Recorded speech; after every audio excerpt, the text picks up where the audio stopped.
been? Sorry. Where you been? I was looking at some last-minute stuff on the... Looking at what? Wire. On the... I just saw you come running down the hall. What were you looking at? I've never been in the office when the... What happened to your head? Nothing. No, it's bigger. It's sunburned. Did it look bigger? It looks bigger. Not bigger. It is bigger. Yes? No. Yes. Sunburn. Well, then it's swollen. Not swollen. God. That freaked me out. I've never been in the office when the music started. Quit looking at me. What? What's the matter with you? Yes. It's bigger. My head didn't get bigger over the weekend. Somebody's did. Yeah. Are you working out your neck? No. Just sunburn. Quit. What are you staring at me for? All right, your neck's getting smaller. No. I look the exact same as I did on Friday, except a little more sun. Small neck, big head. You look like a Popeye Pez. No. Nothing's changed over the weekend. I know you're just making it up. You had me going for a while. Whose water is this? Has it already been opened? Why is there a full thing of water? Is this yours? Nope. It's mine. Well, why is there a full thing of water sitting here? No clue. This trace, I guess. It's probably... Is this yours? Yes. Why were you standing over here? Put some stuff over there for you. You were standing right here? Yes. Never come over here. Never stand inside my area. Okay. This is my area. Okay. There, take your water. Is there another one over there in the cooler? Let me have one, please. Thank you. Is Chloe going out to sell T-shirts today? Yes. Where? That's what I was putting over there. Well, then I'll just look. Don't bother. No, don't tell me. I'll look at it. Chloe, selling T-shirts today. Thanks. The address is at the top.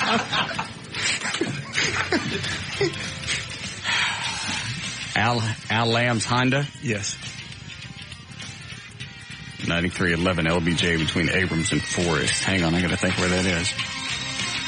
I don't know that I've ever seen that place. I know where LBJ between Abrams and Forest is. North side of the freeway, so that's over on this. Oh, I know where that is. It's right next door to a Texaco. Is that right? Yes. I believe so. He'll be there between 5 and 6. I forget, what are the shirts we have now? Sodomized. You're saying you've been sodomized. Thank you. $14 cash. All right, and he's there from 5 to 6. Yes. And then we're out of the T-shirt business for a while. Yes. We have too much money. Anything else I need to know that's going on before we start? Don't think so.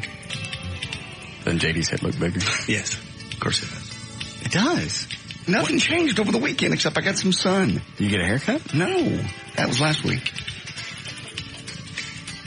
That would make it look smaller if I got a haircut. No, it'd make it look bigger. Okay. Turn sideways. No. What? Tired. Why are you tired? Just didn't sleep well. You look old. Thanks. God. Almost said the GD. Damn. Well, there, you cut it all out. Did you ever get your computer on? Yeah, I got my computer on. You're the grossest thing on feet. You are the absolute nastiest, grossest human on this planet. Where do you find the crap like that? Eddie gave it to me. I won't even ask Eddie where he found it. He probably created it. Was anybody around when his computer fired up? Were you? Yeah. Well, then say something. Oh, he just cussed and was like, how do you find these gross things? I can't, what do they do to my computer? Did you get it on tape? I don't know, the levels may be a little off, but David's got it. So. Okay. I don't even know how to describe it. It's your screen, not your screensaver. What do you call it? Background. Yeah, the background. Like here in the studio, the background on the computer I have right in front of me is Tawny Stone. I'm doing a little bra. Nipples poking out. And I normally have something very nice, scenic, ocean-ish. Yes. Right. Boats. Either your boat, sunset, things like that. never a man actually crapping out his bowels. And if you think that's an exaggeration, you're wrong. It, honest to God, looks like somebody is crapping out a fleshy broccoli head. Yeah. Cabbage. That's what it looks like. I couldn't even look at it when I was putting it on there. Eddie threw me the floppy disk. You were doing a promo for the weekend. This was Friday night about 7:10. Eddie threw me the floppy. He goes, here. I stuck it on there. He goes, don't look at it. I got to at least look at the screen to tell it, set as the background. He goes, don't look at it. I looked at the trap ray.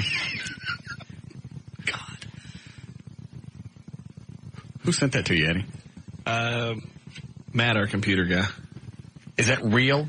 It's supposed to be. There's like a website devoted to this one guy that does things to himself in that place, and it tries to rip it open as much as he can. Certainly has worked. So I had to held up a notepad and just covered up his actual cabbage while I was setting the thing. It was nasty. Lee Harris came in and almost yacked. He goes, I got to see it. You don't want to see this? Oh, man, I got to see it. You don't want to see this. Show it to me. All right, look, I don't want to see that. So thank you. You've reached the pinnacle. Can you stop now?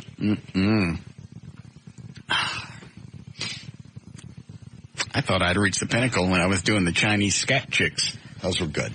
Mm-hmm. You crazy Chinese will eat anything. Yes. Why is that? Why would anybody do that? Hey, why would anybody take a picture of it? It's just. I guess if somebody's going to do it, you take a picture of it. I guess. I mean, you got one chick laying there, and you got another chick doing her impersonation of a Frosty machine. And they're just going at it. Like she can't get enough. How can you not yak doing that? Who knows? Like I said, them Asians are some freaky people. They're the ones that come up with the bukkake. I know. Yes. Why would you want to do that? I don't know. I wouldn't want to flip-flop and have tuna juice all over me. Chick laying there with a funnel in her mouth.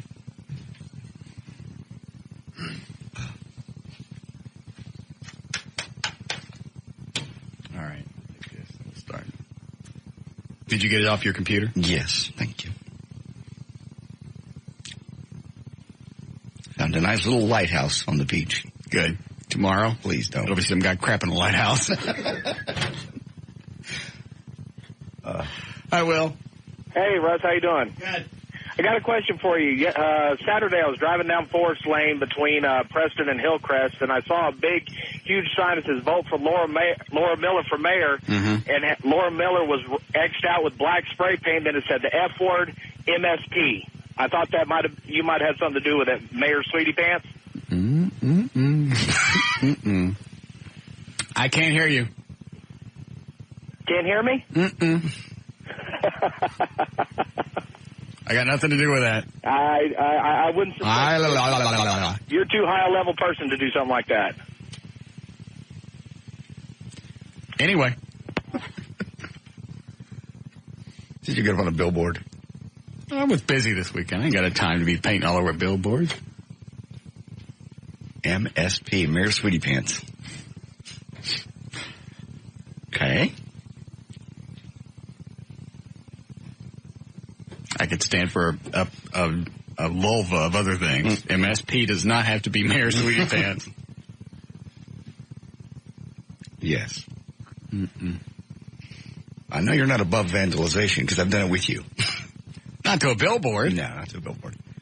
What have we vandalized before? We rolled people's houses. Oh, that's right. That's not really vandalized. That's like saying, I'm thinking about you. Oh.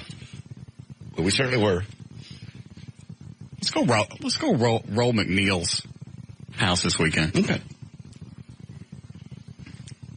Just to be pissy. You'd like that. Yeah. Make him laugh. Right. Be out the next day bitching, moaning because he's having to burn the toilet paper out of his trees. Oh, my God, my trees. I finally had... Oh, my God. What? You know how I had to get the trees trimmed back from the house because the insurance company's all over me? Mm-hmm. You got to get these trimmed back. And then they found out that I was going to just take pictures and Photoshop the trees out. That's very ingenious. But I thought it was, and then they sent out another inspector that went, So Andy, over at Eagle Transmissions, right? One of his service guys, hey, I used to trim trees for a living. I couldn't do it. Uh-huh. And when I got one on the side, two in the front, a couple on the side, big tall trees, I'd do it. I got the harness and everything. All right, how much? He goes, $150. All right. Seems fair. Yeah.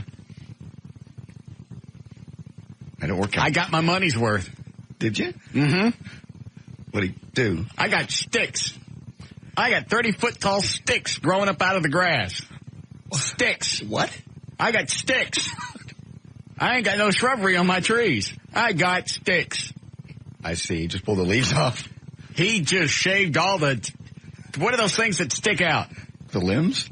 Yeah, I ain't got any of those. All the trees around my house now, I'm not kidding. Drive by my house. I'm almost tempted to give out my address so people can go look at my trees. I'm getting a bad image here. What okay. Let me help you with it. Okay. Did you ever see the cartoon, A Charlie Brown Christmas? Yes. Okay. Help me out. I'm still not there. Remember the little tree that he went and got? Oh, no. Mine don't look that good. Jesus. I leave him there, and I come home, and there's branches all over the place, and ain't none of them attached to my trees. They look like a poodle right after it came back from the groomer. Yeah. Damn. Cut him back, did he? The insurance company will never bother me again. Ever. And what are you going to do? Look at him and go, hey, some of that back. Put it back. Oh, did he just ruin them? They're trimmed.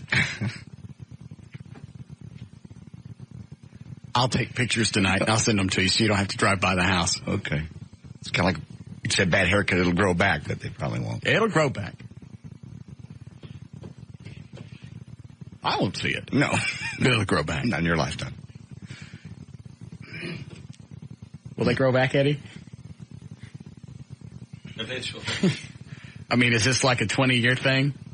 Nah, honestly, branches. I'd say probably within 5 years you wouldn't be able to tell they did it. Really? Branches grow pretty quick. But these got to start all over. Yeah. Here. I want to go see. I almost just want to just run best of and we all drive to my house and look at what's left of my trees. I'll draw you a picture. Okay, here is... That's a before. Got it? Okay. That's a point of reference, right?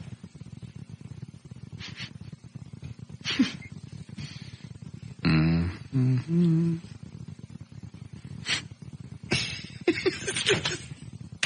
Oh, you're screwed. Yeah. Ooh. It looks like I got 30-foot tall broccoli spears growing at my house. You can't leave people. I didn't know what he was going to do. He said he used to do it all the time. That's what he did for a living. I assumed that he could look at a tree and go, all right, this has got to come up this much just to get it away from the house. That tree could fall down and never hit the house. Yeah.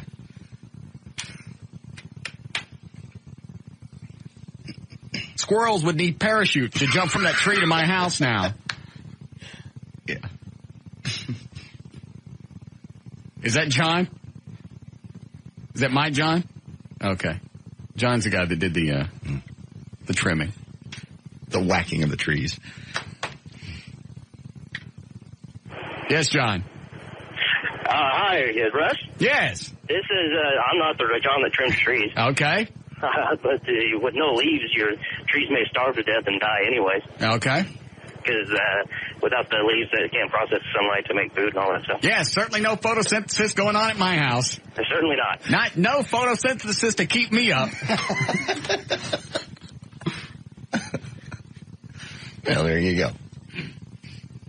Lousy damn trees. Converting sun to food. Damn you.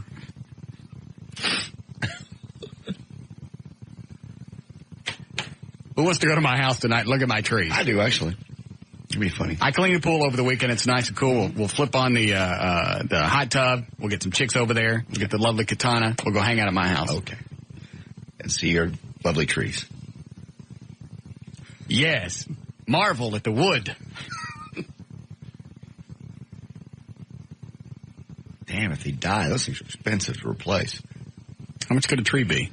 A couple $100? Really, I don't know. Big ones? To get close to as big as the one that you have? Yeah. At least $500. That would be the bare minimum. It would depend completely on the tree that you wanted to get, and that's not having somebody put it in. Well, they charge to put one in. Oh man, I just priced that not too long ago too. I think for one half the size of the one in your front yard, for us to get from my yard and then put it in, it was $1,500 for everything. And that was for a tree? For a tree. A tree? Yeah, and it was some kind of, it went like a tree? It was an oak tree. I can't remember what they called it. To plant a tree? Mm-hmm. Well, they dig the old one out. Ain't nothing to dig out. You can blow on it. And then plant the new one. I may be in the market for some trees then. Unbelievable. I pulled around the corner because I got the corner a lot. Right. I pulled around the corner and I looked, and normally I just keep going and I pulled in the backside of the house. I just stopped. I got out of the car in the middle of the street and just looked. And you know how when you get a second look, yeah, you can't just blink your eyes and look at it. Your head has to go back and then forward a couple of times so you actually get the full thrust of what you're looking at. You know what I'm saying? Yeah. I don't mean tilt your head back. I mean it rocks back and then it shoots forward. You get the idea? Yeah. So you go. You got it? Yeah. I have to open your eyes a little wider, too. Yeah. To get all of it in. Right.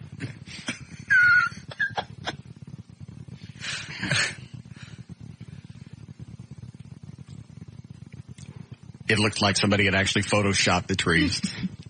I couldn't believe it. Nobody would cut it like that. No. That'd be a joke. No, a madman would cut it like that. Was he still around or he gone? No, he was gone. And all your branches were just piled up somewhere? Backside of the house. City will never pick those up. Will they pick those up?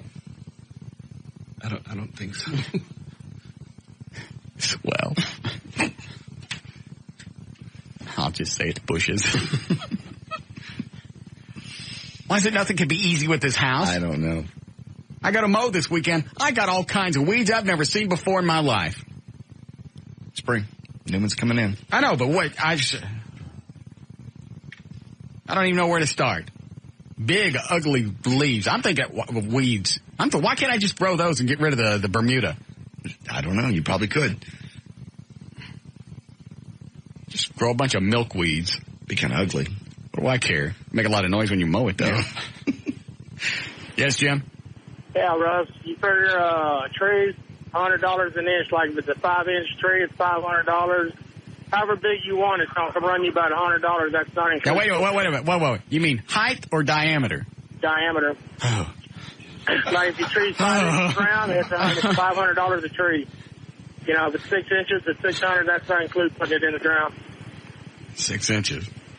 All right, so if I want something that's about, let me look at my foot. That tree that's on the side of the house now is about 2 feet in diameter. That's 24 inches. That's $2,400. Yeah, well, you're looking at about $3,000 to put it in. Yeah, because I got to use the 18-wheeler to bring it in. How did they get it in the ground? They use a crane. Oh, Jesus.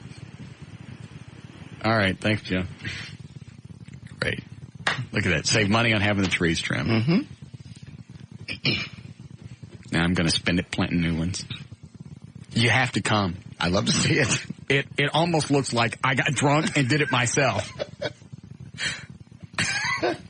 It does. When you look at my trees, if I were a tree trimmer, that's what they would look like if I was drunk. Would you like to see the pictures? I drew it. I saw the picture. Look, that's the way it used to look. Right. That's the way it looks now. I'm not making it up. You got to put a picture on your website. Yes. I'll do that tonight. Now, Nothing's ever easy.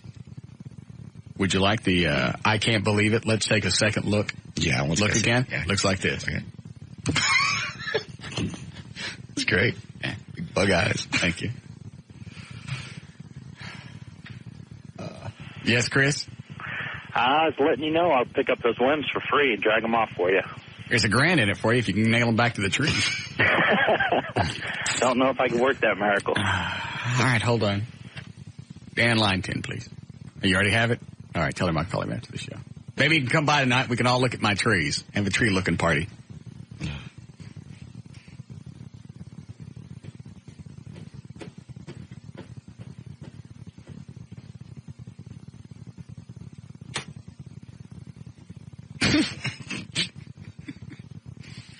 All you can do is laugh. What are you going to do? Did your grass come up nicely in the spring now? Besides the weeds. The grass? Is it coming up nicely? Yeah. Okay. Along with the milk. Just You know that part of the tree that he trimmed back? Right. Grass would never grow there because the tree was creating too much shade. Right. Now? Now you have grass. Yes. No tree. Mm-mm. Grass. Plenty of grass. No shade. Mm-mm. House certainly not encumbered by shade. No shade, no noisy photosynthesis. I should have given $500. Yes.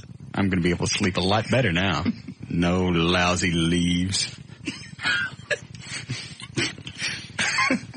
You think this is a bit, a little radio host job, just to start a Monday off to kill some time? Wait till you come by tonight.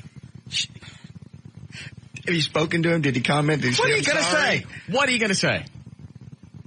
What were you thinking?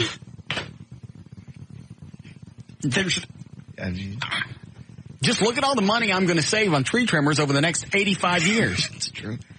Never will I have to spend another dime on tree trimming. Ever.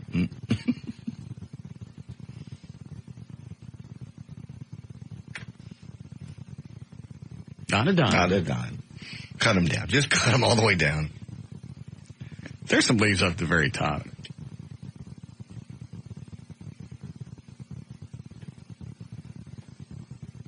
Birds, I don't have to worry about. Ain't no place to hang. No. Birds would have to hang to the tree sideways. I see.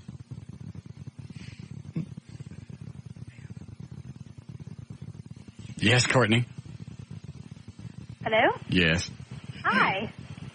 I understand you have a Chihuahua, Russ. Yes. Is it a female? Yes. How old is she? She's 8.5. 8.5? Yes. Certainly not scared by trees. Is she a teacup or... She was supposed to be a teacup, and something happened, and she got up to 7 pounds. Oh, wow. Yes. Well, I have a teacup, and... She likes to lay in the sun. Did I mention that? what Since I have no trees now, she can lay any place she wants. What have any kind of markings trees, does she have? Kind of markings? Yeah. Big ears and buggy eyes. Okay, like what color is she? She's white.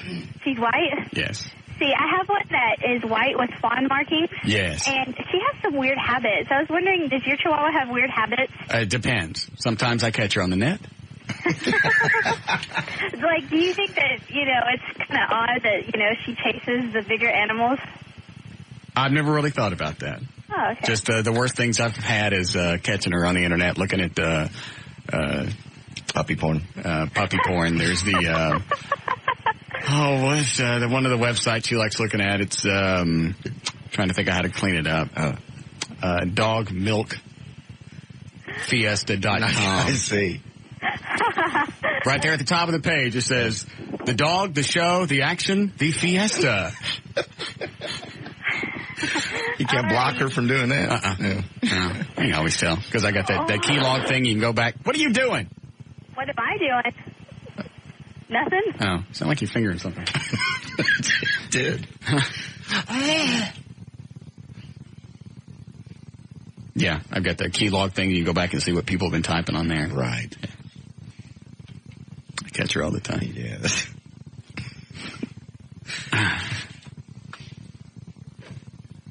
Tissues laying all over the place. Just thought she was a girl. She does. Oh. You got to clean up. Oh.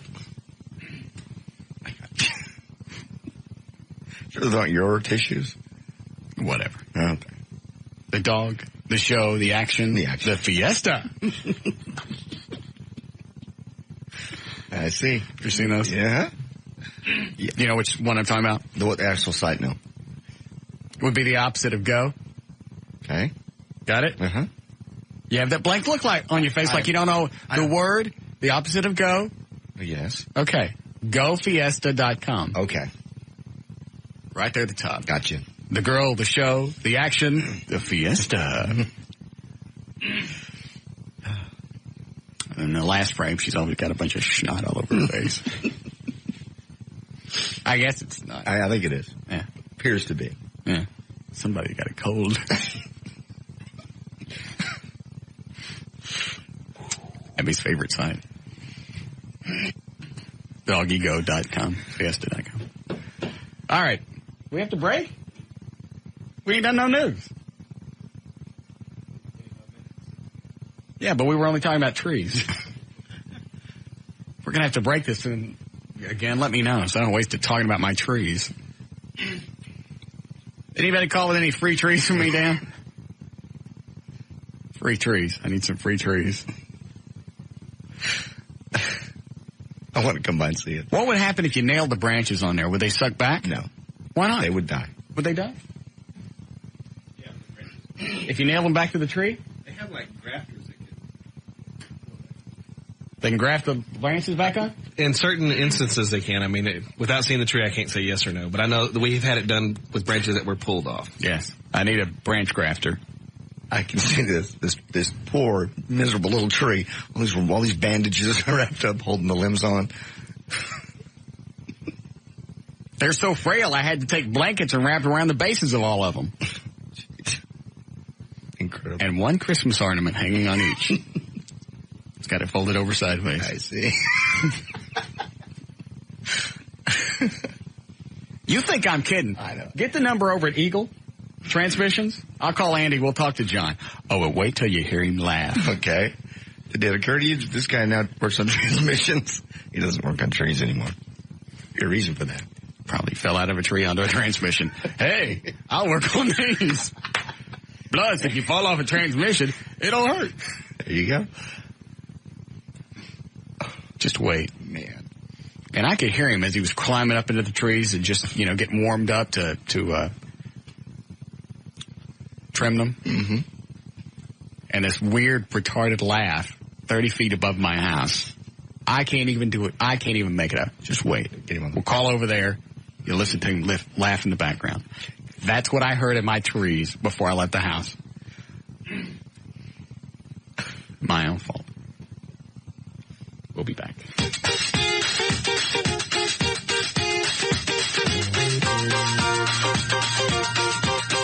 We'll be back with the Russ Martin Show.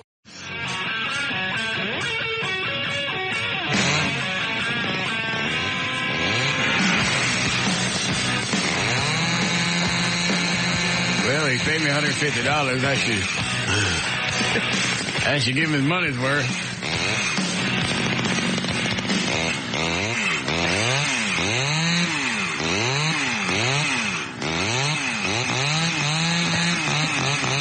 I hope I don't fall out again.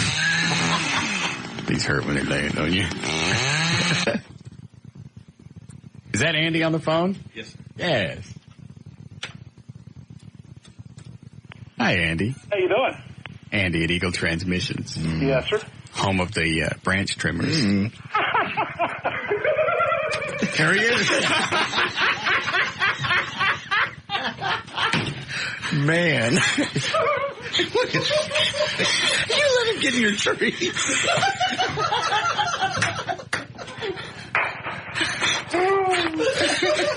That was the exact. I wish I had that on tape so I could replay that all day.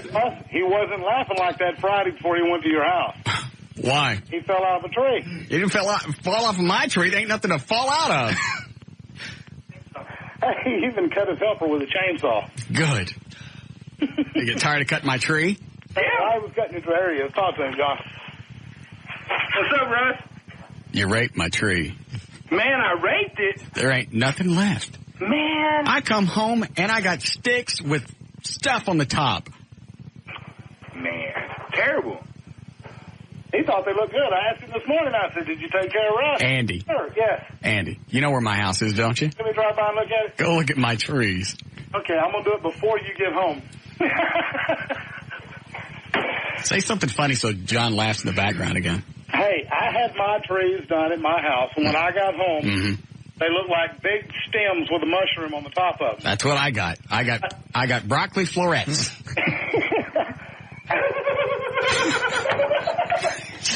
Shut up, John. Hey, that's where everybody in my neighborhood's trees were trimmed also, so I don't know. But well, the only thing to make my trees look normal is for John to sneak in my neighborhood at night and do the same crap to everybody else's. We can arrange that. Yeah. There he is. Talk to him. Handle it for $150 a house. There you go. You do that, John? Yeah. Okay.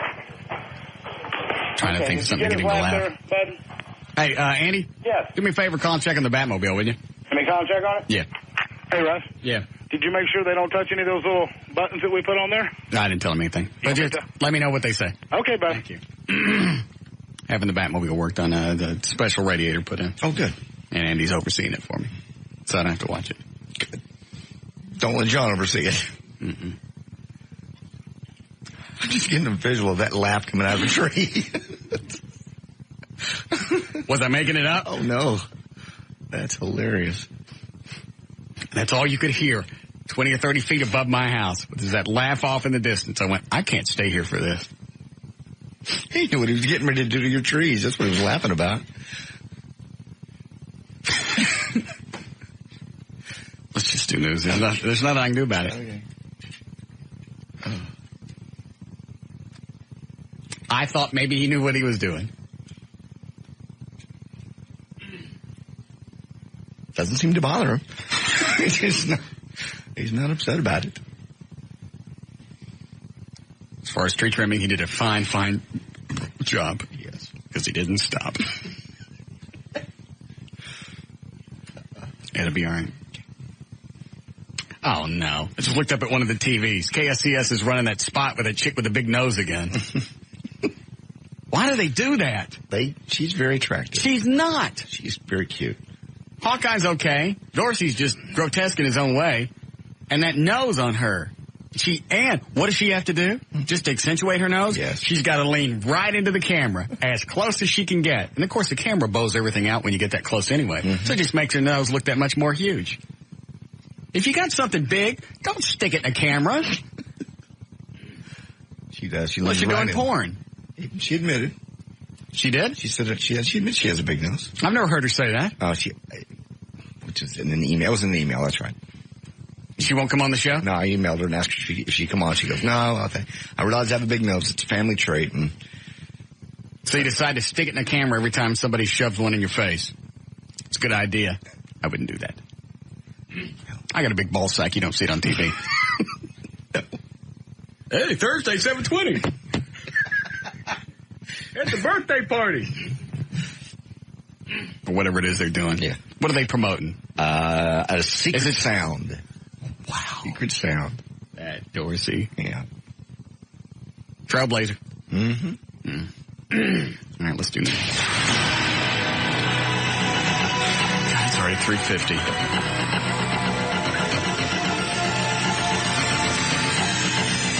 Amazing how much you can milk out of a show just by talking about trees.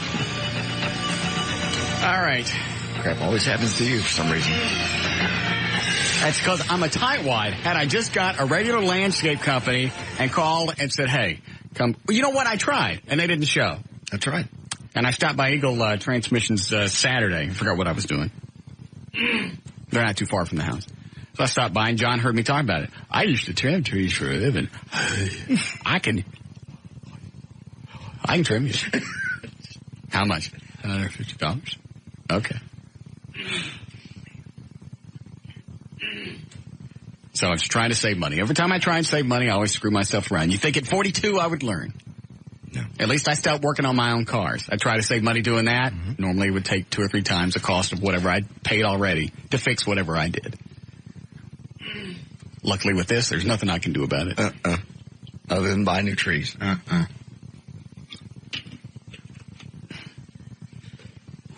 I bet the insurance company comes out and goes, damn, what's the matter with you? Yeah. They won't hit the house. Safe is where your house is. Mm. Oh, and I have hail damage from the hailstorm about a week ago. Roof or windows? A little bit of both. You just got that roof. Yeah, I know. About 8-9 months ago. You'd think a roof would hold up to one hailstorm. Guy comes out and goes, well, you have some damage. Sure was easy walking around on the roof of your house, though. No trees to get in the way.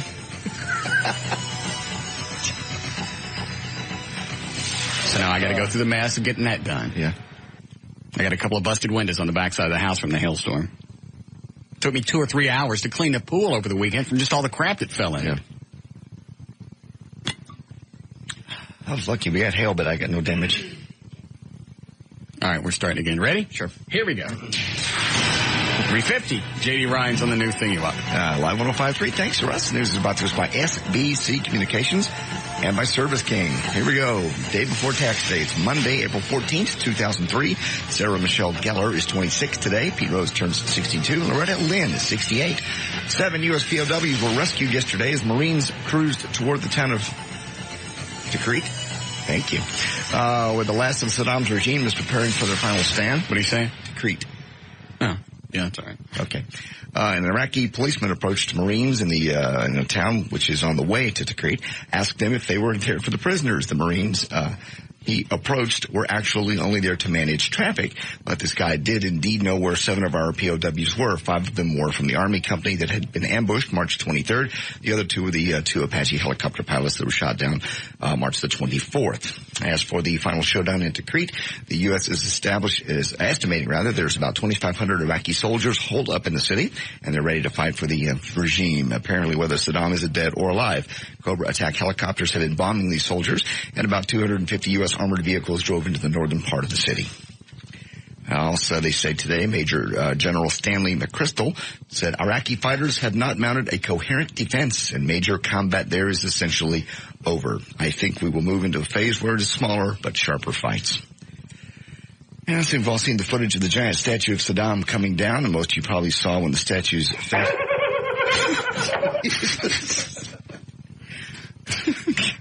That's a good one. I saw when the statue's face was briefly covered with an American flag. In case you didn't hear, that flag was flying at the Pentagon on September the 11th.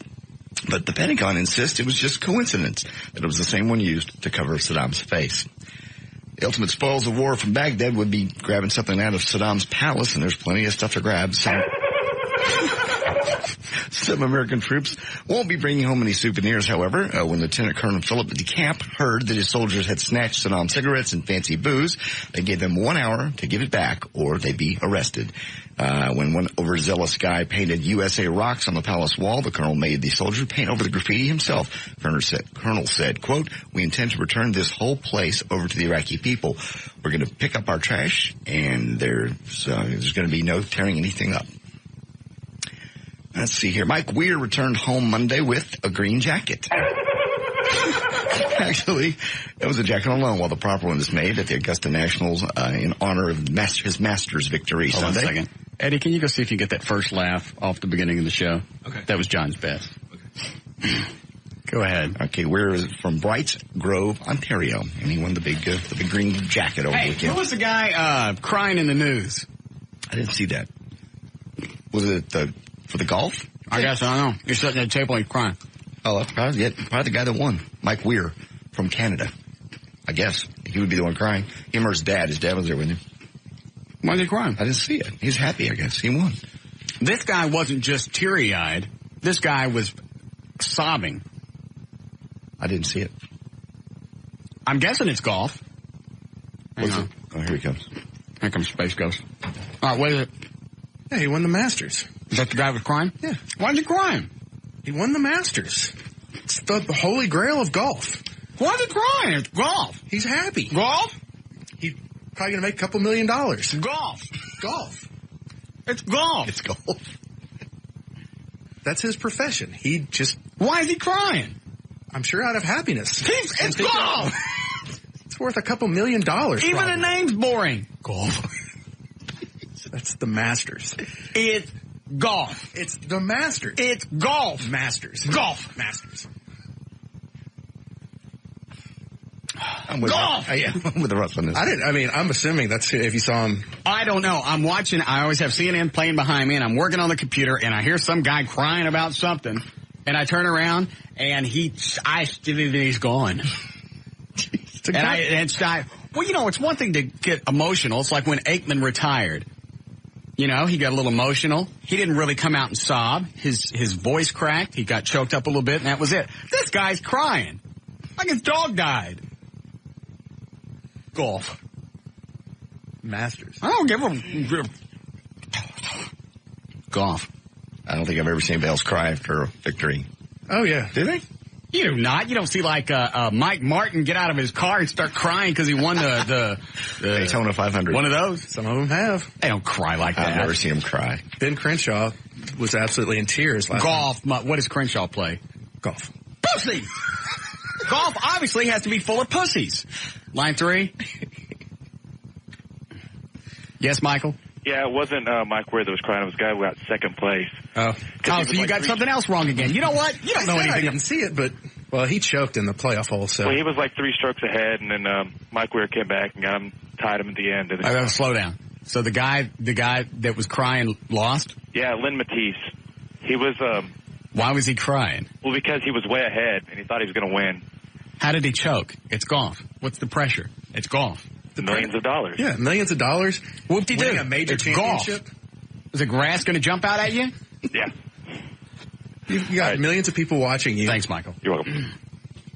Yeah? And on the playoff hole, he put it in the rough. But you have millions of people watching you playing golf. You don't have millions of people watching you play Operation. Where, if they scare you, the red nose lights up. If you were playing that's a lot of tension. That's because Operation is hard. Golf is golf. Golf. It doesn't even deserve a whole name. Golf. At least ping pong is 2 syllables or 2 words. Golf. Golf. What are you playing? Golf. Just say it. Say it. Golf. See? Yeah. It's embarrassing to say. That's why they wear those clothes so nobody recognizes them on the street. Is that with a weird club? Oh, you playing golf today? Mm-hmm. Incredible. So, you get to thinking about the fact that you're hitting shots that potentially could win you a championship, make you millions of dollars. Golf.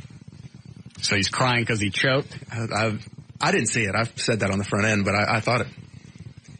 Yeah. Why don't you see, can you go fetch me the audio? Okay. It's on Channel 11. I'll see what I can do. Something Matisse. Okay. Lynn Matisse. Whatever. Just look for the big crybaby on the internet. He was crying just like that. Did you not hear it? I didn't see it. I'm sorry. I'll find it. Yes, John? Hello, boss. Hi, John. Trey, I called last Friday to tell you Trey's an idiot, and it just never ceases. Again, his nipples are sucking all the blood out of his brain. What has he done today? Well, this last story, Lynn Matisse was the guy that was crying, and he came in so sure that it was the guy that won that tournament. Did the guy that win, did he cry? No, he didn't cry. So this Matisse guy's crying because he lost? Yes. Pussy. Yes. That's even worse. Did anybody actually, thanks, John, did anybody actually watch the game? I didn't. Or whatever you call that? What do you call a golf game? It's not called a golf game, is it? Tournament. Golf tournament. I did not. I'm sure that was the highlight of the weekend. Most likely. Oh, wait till you hear it. You really thought, I didn't know what was going on. I actually thought it was somebody talking about a soldier. Right. Or somebody that had lost a member of the family in Iraq. So that's when I turned around to watch. It's some kind of press conference, and I see golf someplace. Well, this guy's not crying. Unless some monster reached up out of a hole and killed his family at the golf course, there's no reason for this man to be crying. Hello? Hello. Yes? Checked on the Batmobile for you, bud. Oh, hi, Andy. What is it? They took the radiator out. They sent it down to have a 90-degree put on that bottom where they can route it up over the cross member. Yes? They're got the water pump ordered. It should be in today or tomorrow. They're putting the aluminum water pump on it. Pumps about 30% more water. Perfect. And should be ready in a day or two, bud. New fan configuration? Yep, putting a double fan on the front. On the front? Yeah. Thought they were going to put it on the back. I think they're putting a double one on the front. All right. They wanted to get away from the one that sucks and pulls that was working against each other. So you got to get it taken care of. But told him if you had any questions, give me a call, and you should get it back in a couple of days, bud. All right. Thanks, Andy. Okay, bud. Have a good one. All right. For some reason, Andy's just kind of taking this Batmobile as his little project under his wing. I guess. Because all I got to do is go, hey, these people got the Batmobile. I'll keep an eye on it. I'll call. You need it test driven? I'll go over there and do it. Because he's the only other person that's driven the car other than me and Mark. Yeah, I finally gave up on that other place that couldn't call me back and tell me, where the radiator was. So I went with this other place. Did you ever get your money back? Yeah, they credited my credit card. Screw them. I found the video, by the way. Of the guy crying? It's not him yet. This is the winner talking, but then they say it goes on to this Matisse guy. Oh. Where did you find it? ESPN.com. Brainiac, it's ESPN.com. Get that, get the audio. Click on golf. Click on the Masters. Hickory Creek. Thanks for Friday night. I don't know what she's talking about. I'll get it. Yes, Deborah? Hello, Russ. Yes. I just wanted to thank you so much for the opportunity for allowing me to meet such a great group of guys at the fire department yesterday. Friday, I'm sorry. Oh, you're the guys from the Hickory Creek Smokehouse. Got it. Yeah. They were very thankful of you guys coming out as well. And I wanted to tell you the next time, sweetheart, I will make your meal myself, and I promise you it will be low in fat. Well, obviously Trey isn't smart enough to tell you guys I want a chicken or turkey, but that's fine. You will get I'll take turkey and great vegetables. Are you guys coming again this next Friday? Whenever you want us. I'd love to have you again. You just have Trey give me a call whenever he's ready, and I'll take care of that. All right. Thanks, Russ. All right. Bye-bye. That was a lot of fun. What? Hanging out at the fire department. Oh, I'm guessing when you got your car, everything was clean. When you left? Yeah. Yeah. My door handles had axle grease all on them. What? From the zany fireman. Did they really? Obviously, station number 47 is full of stitches. Jesus. Yeah, my car was fine. Yeah. They love you. It's like rolling somebody's house. It just says we love you. And I don't mean just a little. I mean a lot. They were funny. Yes. Zany, kooky, irreverent fireman. Mm-hmm. And you guys started it. I haven't decided. Something's going to happen. Oh, boy. Either we stick some things in their tailpipes. Right. Those whistle bombs. Something's going to happen. Because they leave the doors open over there at the fire station. It ain't but 2 blocks from here. I know. We'll get drunk one night and get down there. Yeah. We're going to roll their fire station. Oh, something's going to happen. Man. We'll fill a weasel full of X-Lax and turn them loose in the firehouse. Jeez. They have it coming if they started it. Yes, they did. Yeah. You go over there, you take them some food, you hang out with them, take them some drinks. What do? They greasing your door handles. How juvenile. Oh, please. Shut up. All right. Is that it? Yeah, I had to loop it because it was too short. Go ahead and keep reading. Still can't believe that 911. They ran out on that 911 call. Breathing difficulty. They get over there. The guy just stopped up nose. I don't know why they don't write these people tickets or charge them for the run. I thought they could, but I guess not.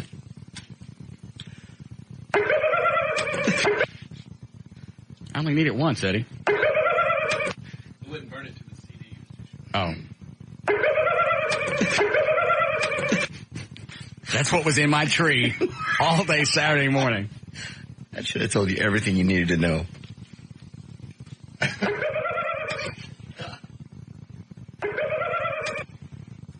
Sounds like a ghost out of Scooby-Doo. It does. Go ahead. All right. Entertainment Tonight says that Russell Crowe and Danielle Spencer do indeed have a prenuptial agreement, and it guarantees Danielle a minimum of $15 million if the marriage lasts at least 3 years. Danielle also gets a penthouse that she and Russell purchased in Sydney for the very low price of $8.5 million. Russell will keep his 800-acre Australian ranch, and if Russell and Danielle have children, a $3 million trust fund will be set up for each of those. Just good. You should have a better prenup than that. She shouldn't get anything. And she's getting, if they go 3 years, she gets a minimum of $15 million. Why would you give them anything? Got me. That's an incentive to leave him after 3 years. No. It's not an incentive to leave. 3 years, you get $15 million? Well, I'm sure there's more as the time goes on. I don't know. What, you have to pay somebody to stay with you. That's odd. I mean, the marriage... Yeah, you don't give them anything. You just sign a prenup and you go, you know what? When I came to this party, I keep and you keep. Anything we buy together, we'll split. Other than that, you don't get squat. No, it's not the way the courts do it. You go into a marriage with a prenup. That's just assuming you're going to fail. It's going to fail anyway. Almost all marriages end in divorce. You're just planning ahead. It's called being realistic. Not everybody is as fortunate as Dan Lewis. Yes. Look how long I had to stop and think of somebody I knew that's been married for a long time. My sister and her husband have been married 20 years. Okay. Very happy. Now, is that the norm? I think you hear a lot more about divorces. I think that's because divorces are prevalent. 50%. Well, that's not prevalent. How many people in this building been divorced? I would bet you it's almost 90%. Of the people that's been married, I bet you most of them have been divorced. I don't know. I think nationally they say it's about 50%. It's more than that. You go in. Okay, well, your odds are 50-50. Don't you think that's good enough a reason to have a contract? No. Why? You don't go into a marriage assuming it's going to fail, and writing a prenup is assuming it's going to fail. Well, you also don't walk into a marriage with blinders on. Well, I disagree. Well, of course you do. It's about marriages needs to, and I'm not one to point a finger because I certainly have been divorced. Obviously not. Have I ever been divorced? No, you've never been married. Like say, I've never been in a car accident. Have you ever been in a car? No. Well, you've never taken the step. You never even tried. Your head is big. Stop it. Your hair is gray. My hair is not gray. It's gray if I don't color it. Color it, yeah. Picking on me. It's about trust and love. Oh, it's not? It is. Huh? It's big. Oh, it's about trust and love. It's about trust and love, but you don't always know what they're going to do. How many times have you gotten with a chick, and I won't even make this a chick bashing thing, I'll flip-flop it.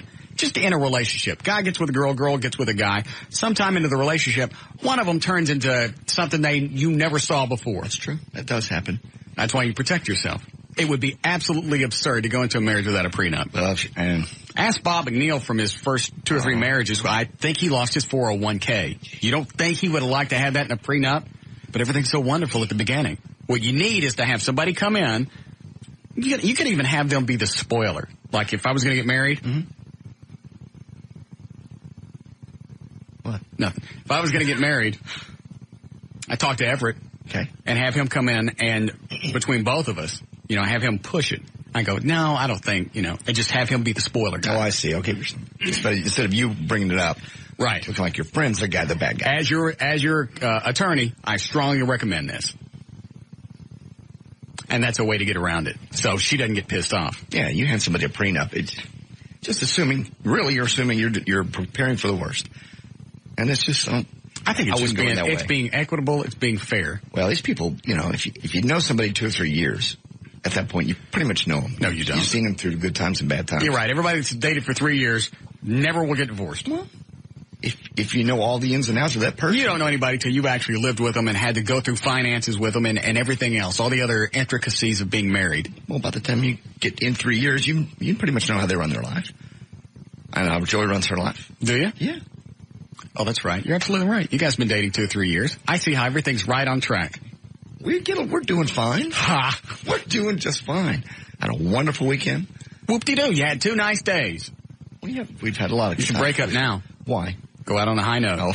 Pull a Seinfeld. No. Mm-hmm. No. Why wait till a relationship goes belly up to break up? It's not going belly up. Anytime you have to say, you know what, we had a really nice weekend. I'm just saying. What you're saying is that's out of the norm. That's unusual. No. Because if I had a nice weekend all the time, there'd be no reason for me to bring it up. More recently, since we've been doing the counseling, everything's gone smoothly. Mm-hmm. We get to a fighting point, and I stop my mouth, or she stops hers. How do you do that? I just shut up. If I think of things in my head that are going to make it, that are going to accelerate the fighting. Is that why your head's bigger? Because you're not letting it out? No. Head's not bigger. I just don't say it. Hold on. I've learned to be quiet on my little acid tongue. I get ugly sometimes. She'll say something when you drink. Yeah. Stop drinking. I need to do that too. Huh. I scoff at your weakness. Yes, Bob? Yeah, I had a question for you about I heard you say you colored your hair. Mm-hmm. When did you start coloring your hair? Like, when did you think you had to start doing that? I don't know. Probably about 3 or 4 years ago. Yeah. Well, see, because wondering because I'm about the same age as you are, and I thought to myself one day that maybe I should go ahead and start that, but it seems like such a hassle. Nah, it's not. Preemptive strike. Go ahead and get it before it gets bad. Well, $6. Yeah, I'm at the point right now where I think it's starting to look rather distinguished. You know what? What? I don't care how many chicks come up and say they like gray hair, looks distinguished. I don't like it. It makes you look old. Old hair is associated with, hold on.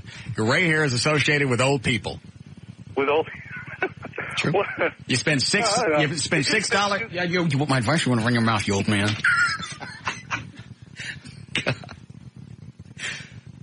$6 every 6 weeks. Nice and easy, or I forget what it is I use. You just brush it in? I don't ever used it. I used to use some on my beard. Like you don't dye your hair? I do not dye my hair. Your hair is too black not to dye. It is not dyed. Yes, it is. Family tradition. My father had dark black hair till he died. Actually, he started to get salt and pepper, but he was 72. That's when you burn him up. I did not burn my father up. Somebody called cremation. And he was alive. Call it what you want. He was dead when we did it. He was dead when you were finished. $7 every 6 weeks. Goes in, you leave it on for like 5 minutes, wash it out in the shower. Piece of cake. Now I know. Nice conditioners, makes your hair soft. Very nice. Touch my hair. No. Oh, they're soft. Fag. All right. Do we need a break? All right. Hold on to the rest of your news. All right, there's news and information. I'm J.D. Ryan on Live 105.3 to talk to Rocks, Texas.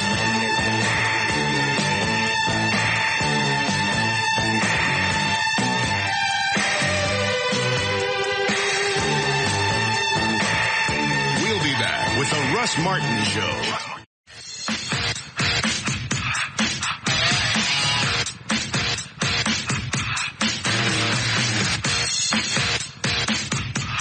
What? Finally found out, listen to that video from the guy that lost yesterday. Damn. I told you. Sobbing. What a great big pussy. He is, and man. He's crying because he lost. I mean, you think you're right. Somebody's died.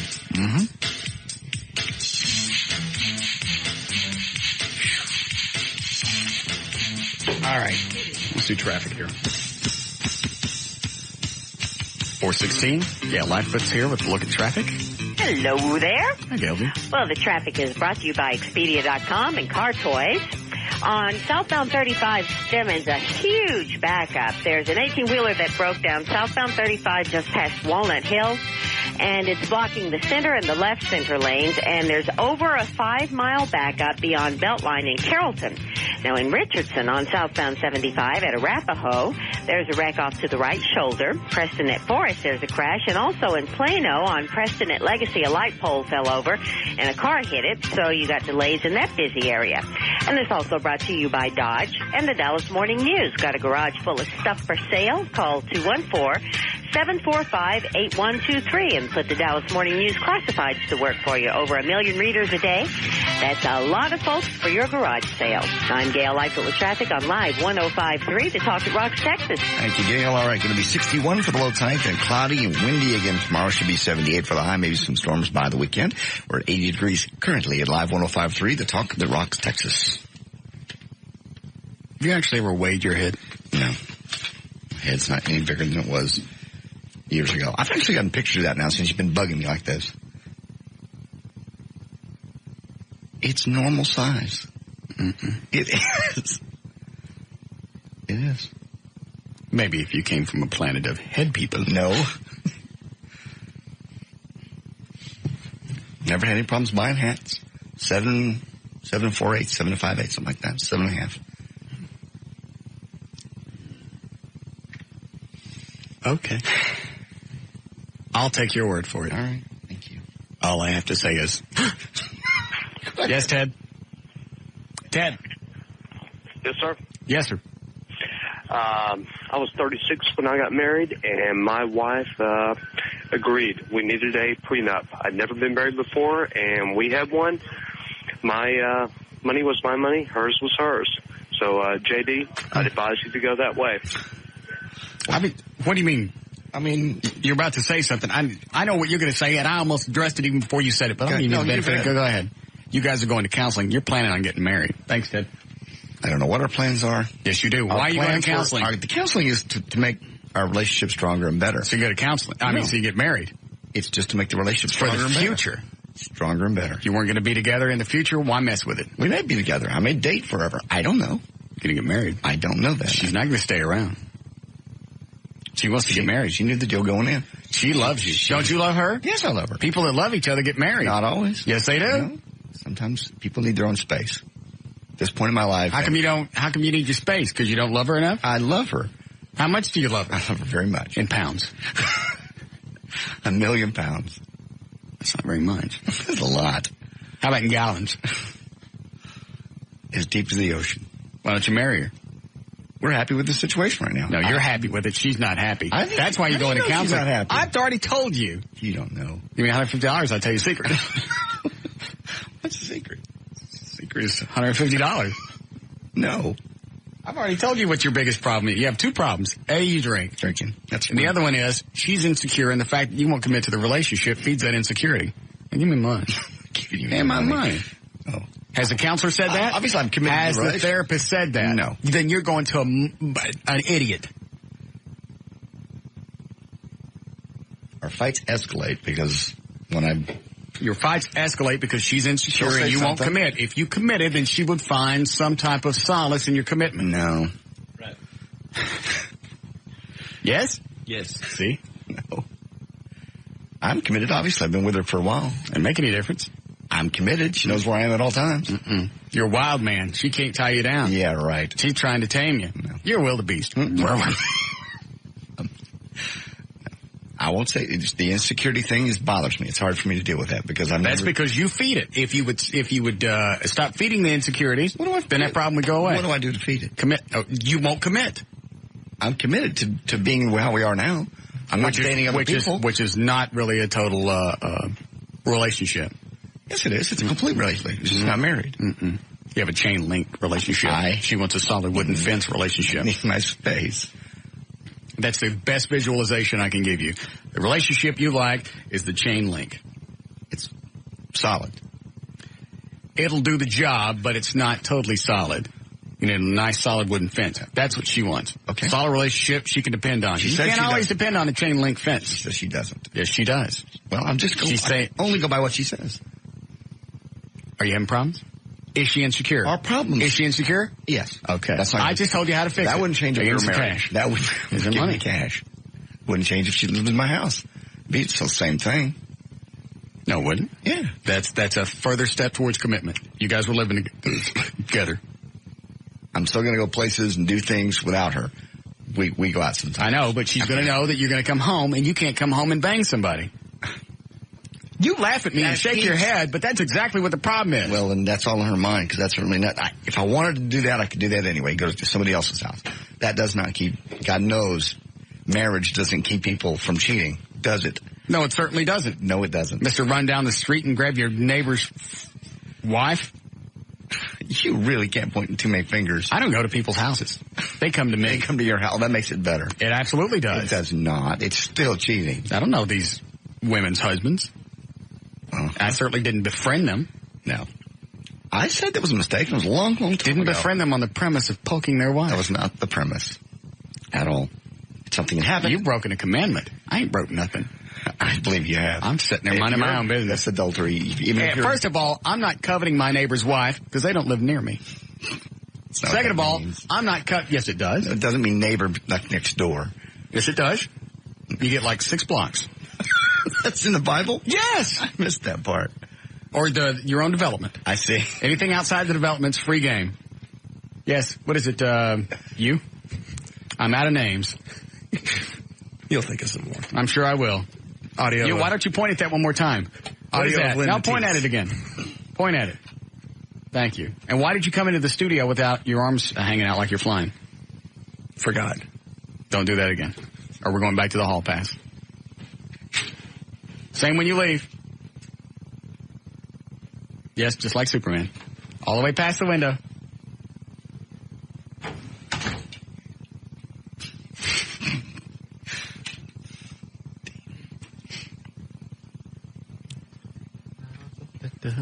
Hello, Stacy. Hi. Yes, ma'am. I just thought I'd let you know that I think gray hair could be very sexy on a man. Fine. Well, I'm not going to do it. I don't care who says what. I don't like it. I don't even know how gray my hair is now. I couldn't care less. I'm going to color it till I'm dead. Well, I've never seen you, so I don't know. Thank you. Bald is sexy on some people, too. Just not me. Bald doesn't work good on a lot of people. Certain people have that look they can get by without hair. Tom Cruise could probably get by without hair. Doesn't need it. Good-looking guy. I need all the hair I can get. Brown. I thought you didn't have any problem getting women. Do what? I thought you didn't have any problem getting women. That's because I have all this hair, and it's still brown. If I was losing it and it was gray, I'd get nothing. Thank you. I ain't buying the gray hair is sexy. Adam West finally let his hair go gray. I don't think he did. It looks like it's light brown. Last time I saw it, it was specks of gray. I don't think so. Larry Hagman went totally gray. Yeah, and he let his eyebrows grow out like great big gray chinchillas. It's nasty. Hello, Oliver. Hello, Russ. Yes. Hey, you're wrong about J.D. He'll never marry that girl. Here's why. Okay. She'll never marry him because neither one of them have enough reasons to stop drinking. They both know that if they stop drinking, their problems will go away. But see, neither one of them is willing to stop drinking because booze is more important than the other person in the relationship. I've already said that. So they'll never... Thanks for following along now. Isn't she important enough to give up drinking? Yes. Okay. So you're stopping today? I thought you loved her. I do. Why don't you give up drinking? One does not relate to the other. Yes, it does. It doesn't. If your relationship is important and you know that alcohol is going to be the ultimate demise of said relationship, then you would take that thing, that flurb, out of the parsman. I'm sorry if I got too technical. Way over the top for me, sorry. Yeah, take that out of the equation. It's not always the problem. Yes, it is. It's learning how to fight fairly. First of all, that's a crock. Second of all, it's not a crock. Yes, it is. It's not, because we had a little moment this weekend where it could have escalated, and I used the new practices, and we didn't. What is that? We stopped. You pulled a punch. No. Like you showed her that you could actually still hit her. I just curved my tongue, and she does the same thing. No. You stop. You just stop. You stop it. You go, all right, that's it. They don't always work. Well, it did. Especially if alcohol comes into the mix, because one of them wants to keep talking. Let's get this fixed now. I don't want to. Now's not the time to handle this. Possibly when sober heads prevail. He's right. Alcohol's got to come out, or the problem's going to creep up. Right now, you two are in the honeymoon phase. You think everything's being worked out. You think everything's lovely because you're going to counseling, and it's because you're in the honeymoon phase. Well, then I can do that. Has your therapist brought that up, the honeymoon phase? No. We just started working. Is this a real therapist, or does he work out of the backside of the transmission shop? No, he doesn't. He doesn't cut trees on the side. That sounds like what you're getting. So far, everything I brought up, you said your therapist hadn't said anything about. Yeah, we're just working through the problems and the original. Have they warned you about going through a honeymoon phase where you think everything's lovely and then you stop going to counseling because you think everything's fine? No. Okay, you're going to an idiot. Your therapist is on the phone.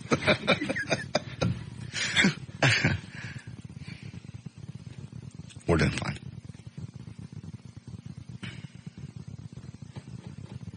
And he's right. The drinking is a major issue. I'm right.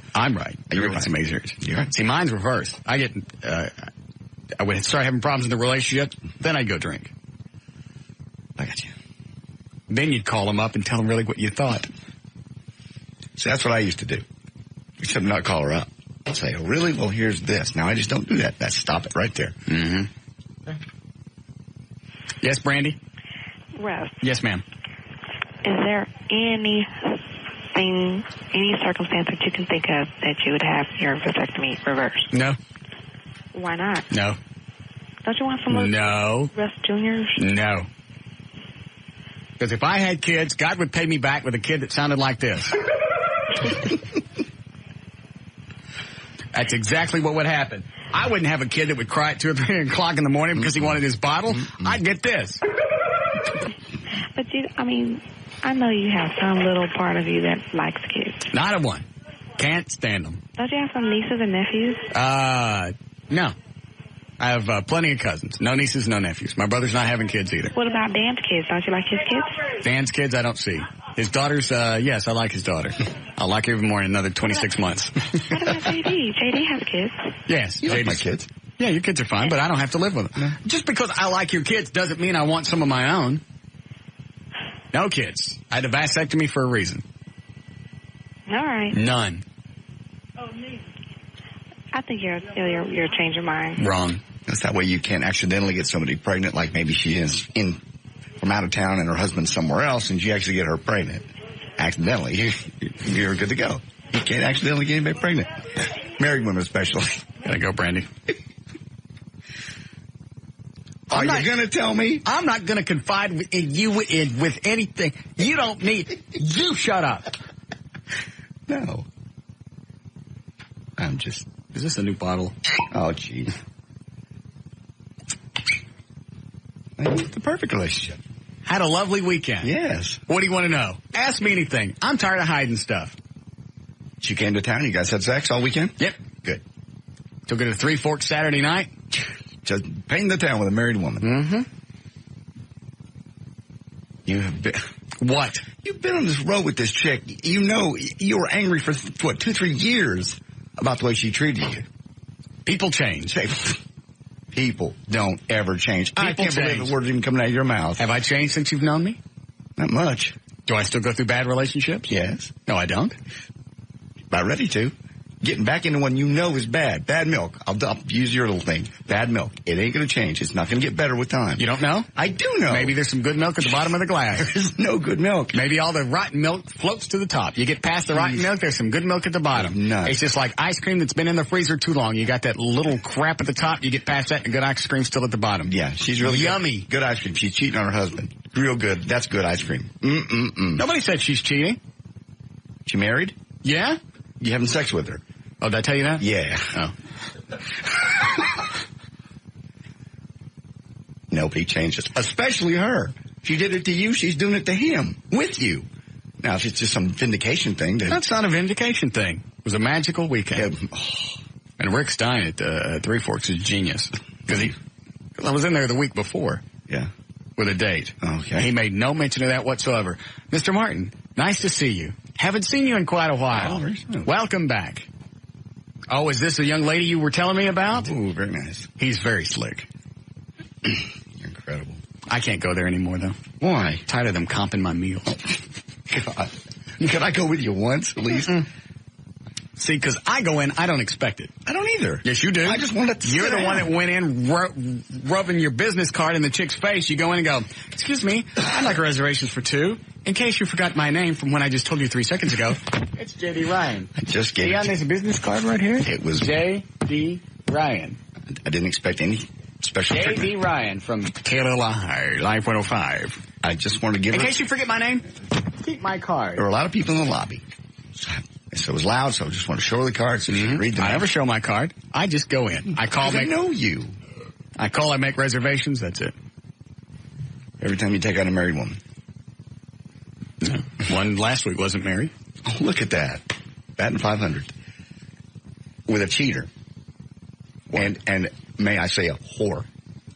I beg your pardon. Why? She is. She's not. She cheated on you. She is not. She cheated on her husband. That doesn't make her a whore. What does that make her? Sometimes she just makes poor choices. Yes. Repeatedly. Because she's hot. She knows she can get you and stomp on you again. She's not going to stomp on me again. I'm older. I've changed. Yeah. I have. You haven't changed. Yes, I have. You're back in with the same relationship that made you crazy. No, it won't. Yes, Mike? Hey, buddy, got to ask for all the partners out here, was it good? Did you eat it? Was it good? It was wild. It was sex had been marinating for, God, it makes me horny thinking about it again. Sex had been marinating for 4 years. Oh, my God. Jesus. Just makes you wish you had the jaws of life so you get your whole head in. You know what I'm talking about? Yeah. Yeah. Either that or you pray for, another 6 feet of tongue. Jeez. That's just... You just want to lick until you feel the backside of their eyeballs. Oh. Close. It was wild. Wild. Was it good? Yeah. Well, I'm glad. Out of your system. She'll never come back again. That's it. Back to her husband. What? She coming in again? I don't know. I can't hear you. Why? It was wild. I'm glad. Glad you had fun. You got out of your system. It's a grudge thing. And now you're done. Gone. It was a magical weekend. It wasn't magical. Yes, it was. We went to a restaurant we used to go to on Sunday. Right. Went and had brunch. Sat out on the patio. Just like old times. Yeah, it's not old times. Yes, it is. She's the same. Yeah, you're right. Just like old times. Exactly. No, it's not. It's different from old times. You just said it was like old times. I'm not talking to you. Because she hasn't screwed you over yet. It's like totally she's doing different. her husband. We're older people. We've been through our trials and tribulations. Sometimes you got to separate from somebody and learn from your mistakes, and then God lets you come back together. Less than how dare you quote God when you're screwing a married woman. You did not just challenge me in my morality. You're doing it now. I made a mistake years and years and years ago. I have changed. Well, then I guess God's forgiven you. I hope so. I'd ask for it. Let me ask you this. What? Have you had sex with a married woman since? Someone that's still in a marriage? Yes. No. Swear. I swear. I challenge you. No. I mean, someone that was separated. Somebody that's married and was have not. Out playing around on the side. Have not. Never since that one time back 14 years ago. Have it not. What? Now you got me thinking. No, I haven't. Okay, fine. You continue to do it. And with the same chick. It's not even like it's a different chick. And she cheated less than a year ago. She said, honor, love, forever, you, husband, wife. And 5 months later, what's she doing? Screwing around on him. I didn't promise nobody nothing. You didn't, but you're getting... What? She's the same chick. She didn't think I was available. Now she knows that I'm available. Now she's not available. Yes, she is. She has a ring on her finger. The hell she is. You get a divorce. Well, obviously the ring she got didn't work. She should take it back. Apparently. And it's the same chick. She's going to cheat on you again. No, she's learned. She seems a lot more mature now. She's doing it right now. We talked all day Sunday. I may marry her. Whatever. It's bad enough she came into town. With all the chicks you have in Dallas-Fort Worth, why you got to go? I don't have this one. This was the relationship that I really wanted to work. Now I have it. It doesn't work, and it's not going to work. Yes, it will. You know it won't. How do I know? It's the same chick. We've grown. You haven't grown. She's doing it again. Don't I seem smarter today? No. Yes, I do. No. I am. No. You stink. Her husband is somewhere peered over a fence right now watching you. Good. It's his turn. I was doing it before. Let somebody look over a fence and see if I'm banging their girlfriend wife. Same chick. But it's me. Okay. I'll hang out with you on the fence next time she does it again. It won't happen again. We're in love. We are. Yeah. True love doesn't die. She obviously. If you were mature enough, you'd know that. Yes, Alan? Hey, I got a question. Did she use the same excuse for her husband that she used on you, that she needed to come to town to get closure? Nope, she flew to Houston. That's what she told her husband. She was going to Houston? Yes. Really? Yes. Pilot got tired, landed in Dallas. God. He's a lucky Stayed with her friend. Yes. Had her cell phone on the whole time. That's the story. Did he call? I guess. I don't know. Oh.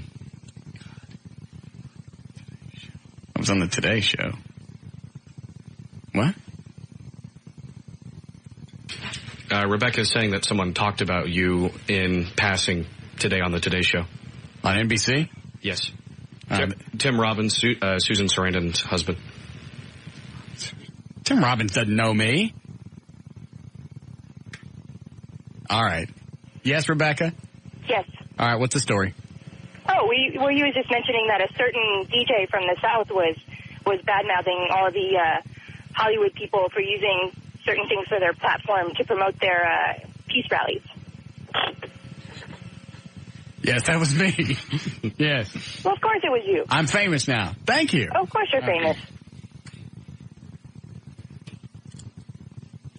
How come nobody else has called and congratulated me on making the Today Show? I don't know. It's clearly you. Yeah. Well, I'm glad that my sentiments are not being ignored nationwide. Good. It's amazing the reach of this show. It's like a broadcast outside of Dallas-Fort Worth. Yeah. Perhaps we can all go out in a couple of weeks. I don't think I want to be part of that. Why? I just don't. The relationship is ready to dissolve anyway with her husband. 5 months, 6 months. Yes. Boy, she just really worked hard on that, didn't she? She was pressured into it. She was pressured by who? No, she wasn't. Yes, she was. She wasn't pressured. Yes. Who?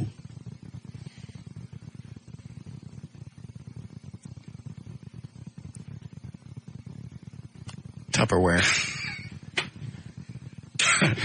Tupperware forced her to get married. Mm-hmm. How would that be? How'd that work? I'm going to need some time on that. Okay. Yeah. Seemed like a good story that you couldn't verify. I see.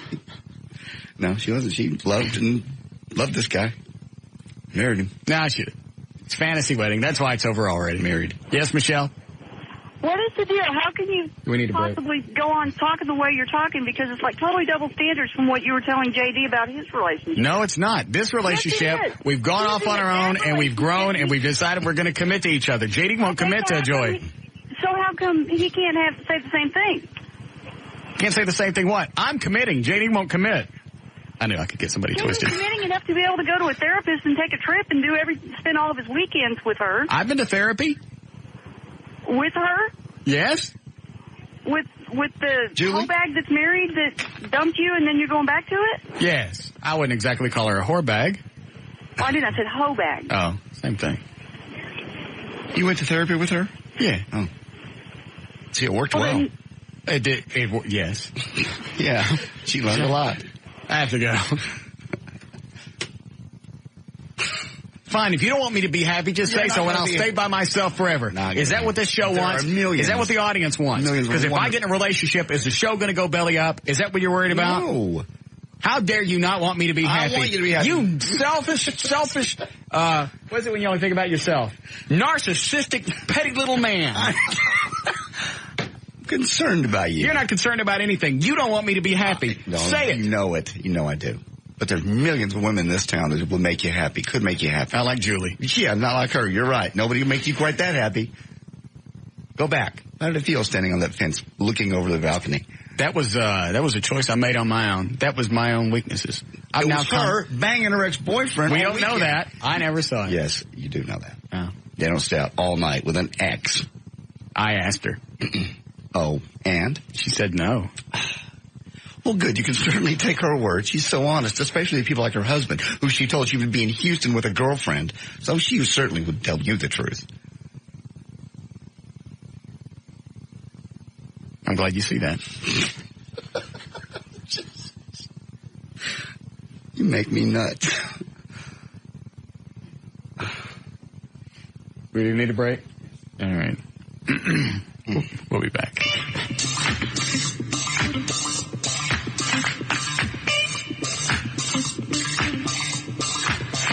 We'll be back with the Russ Martin Show. Call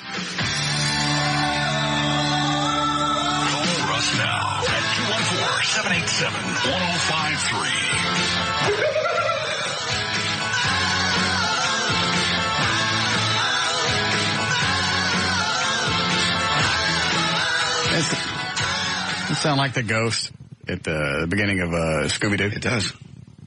And the one that comes on? Right. Perfect. And that's his real laugh. Yes. Oh, God. And that's what he was doing all day Saturday, or at least while I stayed around the house. You could hear that in my trees. You heard that in your trees, and you still let him cut them. He said he had done it before.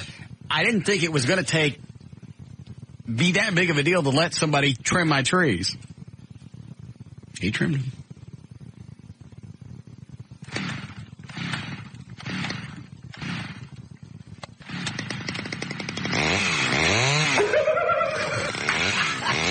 That's what it sounded like. God. All right. When do we do news last? About 3:30? Yes.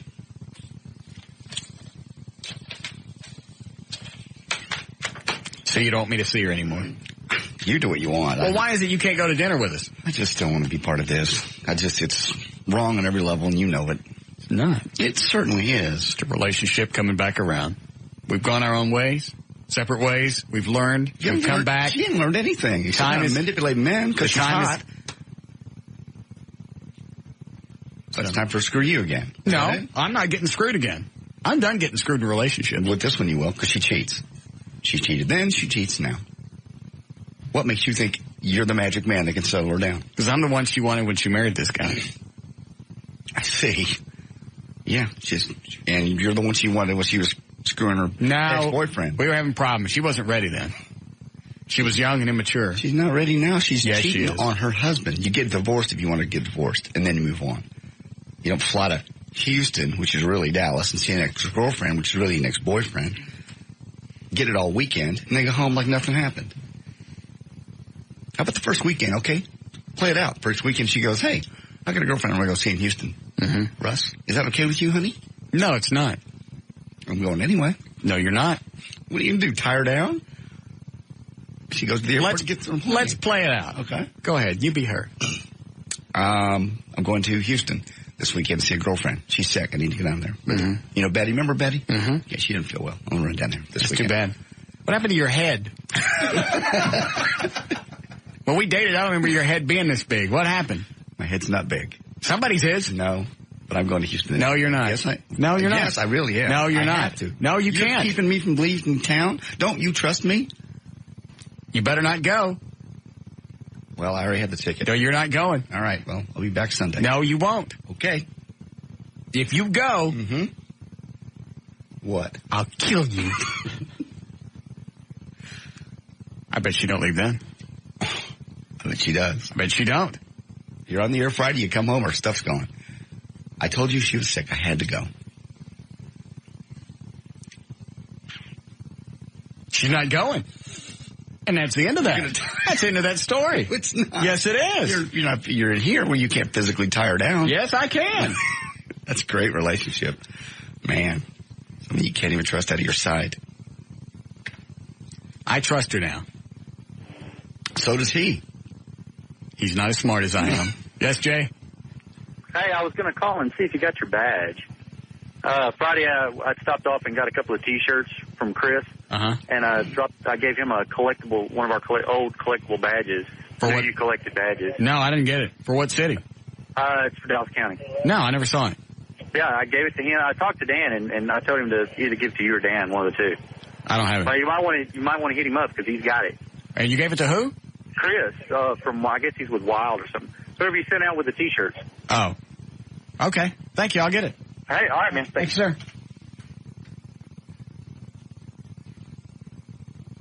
We'll take this last phone call, and if Todd disagrees with me, I won't ever see her again. Welcome to the show, Todd. I think you should do it. Thank you. Do what? Nothing. You didn't let him finish. Go ahead, Todd. Get back with her. See? Why, Todd? There's nothing that those guys are going to say that's going to make you change, and if they disagree with you, you can just fire them. See? He's right. I'm going to do it anyway. I'm doing the right thing that's best for me. No, the worse yes, I am. you treat her, the longer she'll stick around. Yes. We'll see. I will. You treated her like crap before and she cheated on you. I didn't treat her like crap. I've been over... Hang on, I got to sneeze. Hold on. I got ripped. Sorry. You bent over backwards? I want my sneeze. Oh, I'm sorry.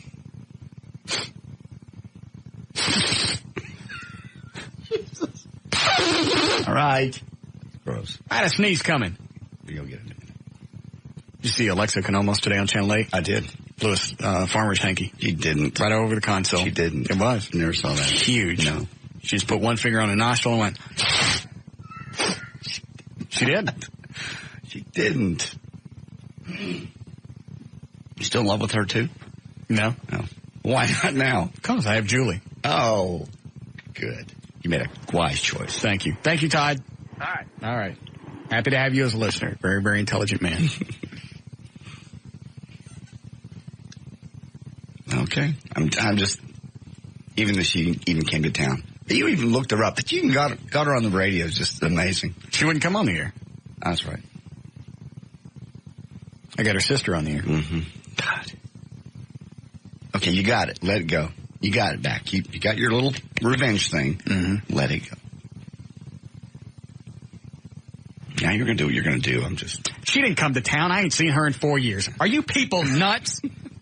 How do I know? Are you really, God, that's stupid? How would I know? That's a perfect revenge for what she did to you.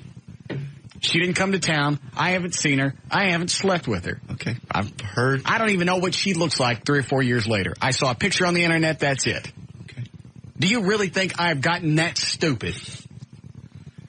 Love makes people do weird things, and you were in love with her. I still care about her a great deal. It was a relationship that really always seemed to have something missing, and I don't know what it was. But I can't do anything about it. Honestly. It's in the past. What did you just say? Honestly. I'll beat the hell out of you. How dare you? How dare you make light of my pain and my past? I love that woman. I cried deep, hard, sobby tears, the big, thick ones. And snot flowed from me like snot from, I hate you. Yeah. I didn't do it. I wasn't even around. How dare you make fun of my pain? I'm not. Yes, you are. I'm not making fun of it. I'm just holding it up to the light. I didn't know she's hot. You could convince her to come to town. I heard some of the voice messages. Pooh. And it ain't poo. It's boo-boo. Boo-boo. I heard her say, I love to talk to you. Boo. Boo. Okay, boo. You know, like dogs that you kill. Don't start. Boo. It's boo-boo, boo-bear, or boo-boy. And she's still calling you pet names. Mm-hmm.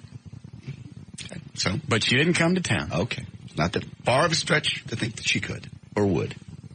And you get her back just to pound on that thing. Because you're right, that would be good sex. It would. Because A, it's taboo because she's married. B, she got to come. And she was freaky to begin with. Mm-hmm. Oh, that's right. Look, see, there's an email from, it's too long of an email address. It says, this does not sound like you. What are you up to? Listeners already figured this out ahead of you. Okay.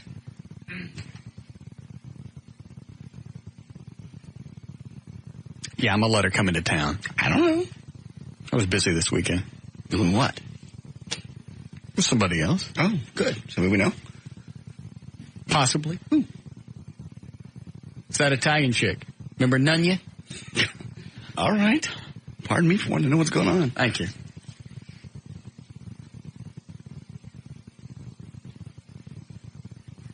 She got a kid? Which one? The new one? The Nunya chick? Yeah. Maybe.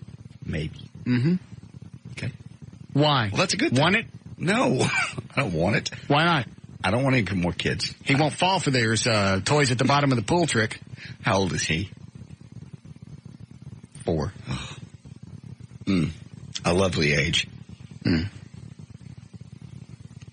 Obviously very smart. Why? Because he won't go after the toys. No, he probably figures that that's not a good thing.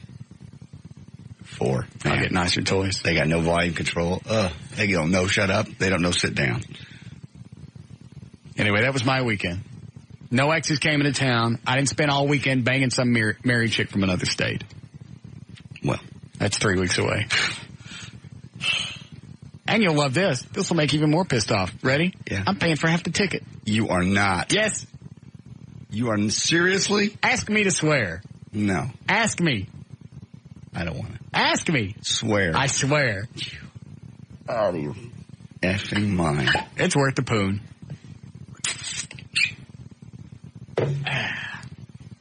Swear again. I swear. You're paying for half the ticket? Yep. You want me to swear on Abby? Yes. Swear on Abby. God. Why? Make her pay. She don't have the money right now. Oh. I said I'd pay for half. You don't think that's worth some poon? I guess. You don't think that's worth X poon? I guess. She screwed you over. It's your turn to do it back. Thank you. Jeez. She's a piece of work, that one. You don't know that we're really going to have sex? If she comes to town? She said it would be uncomfortable staying with me. So she screws and then leaves. I don't know what you're going to do. Yes, you do. Same thing she did with her ex-boyfriend who came into town. I'm supposed to call her when I get off the air today and find out what she found out. She's supposed to check the airlines, find out what it costs. Incredible. That's good. Just have a great time. I intend to. Not yummy. It'll be good. You're right. As long as she goes away afterwards. She wants to move back to Dallas. Oh. She said it gets too hot where she is. Yes. She's a married chick. Mm-hmm. Cheating on her husband. Not yet. You don't know that. You may not be the only one. I don't care. Okay. And you're paying. Half. Alrighty. Pretty good. You ready for news? If you like.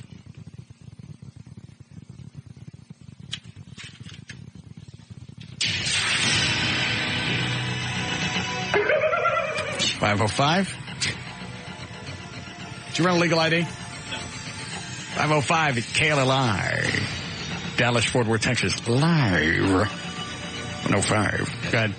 And news and information is brought to us by SDC Communications and by the Condoms to Go, located at 2540 Marsh Lane at Trinity Mills.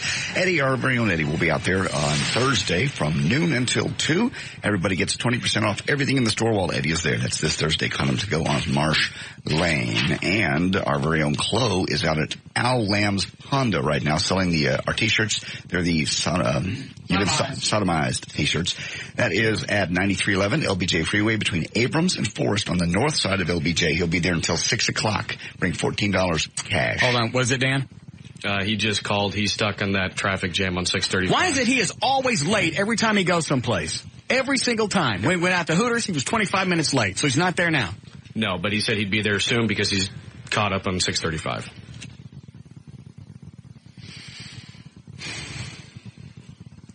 Well, if you've been waiting there, I apologize because this is the last batch of shirts. We're getting out of the shirt business for the time being. $14 cash. And if I have the right Honda place in mind, because I used to live out that way, it's right next door to a Texaco. I believe there's a Steak and Ale just down the road from it. Okay. It's LBJ between Abrams and Forest on the north side of the freeway. Yeah. So if you're going north on 635, you get off at Abrams, stay on the service road, and it's on the right, I believe. Okay. If that's not right, then it won't be there, will it? Mm-mm. Thank you. Syrian president met with British and Saudi envoys today as his government denied charges by the U.S. officials that Syria has weapons of mass destruction and is sheltering Iraq leaders. Syrian officials denied having chemical weapons, saying the United States has yet to prove similar charges against Iraq. I always get this wrong. Is it Shug? Marion Shug Knight has changed the name of Death Row Records once again. Back in the day, obviously, it was Death Row Records. Then went up the river for probation violation, and it got out. It was The Row, T-H-A, The Row. Now, long ago, he changed it back to Death Row, but now it's Death Row's Back. Shug says, quote, Death Row's Back is the name of the label now. Death Row's back on the streets, back in those clubs, back in the ghetto, back in your car, back in the system. Death Row's Back is the new label. It's amazing he's running around free. Yeah. Scary stuff. Good. People of the Guinness Book of World Records have found the world's oldest chimp. It's Cheetah. That's right. The last actor, if you will, to play Tarzan's chimp buddy in Tarzan movies in the 30s and 40s. Still around at 71. The cheetah lives in Palm Springs, California. I know monkeys live that long. I didn't either.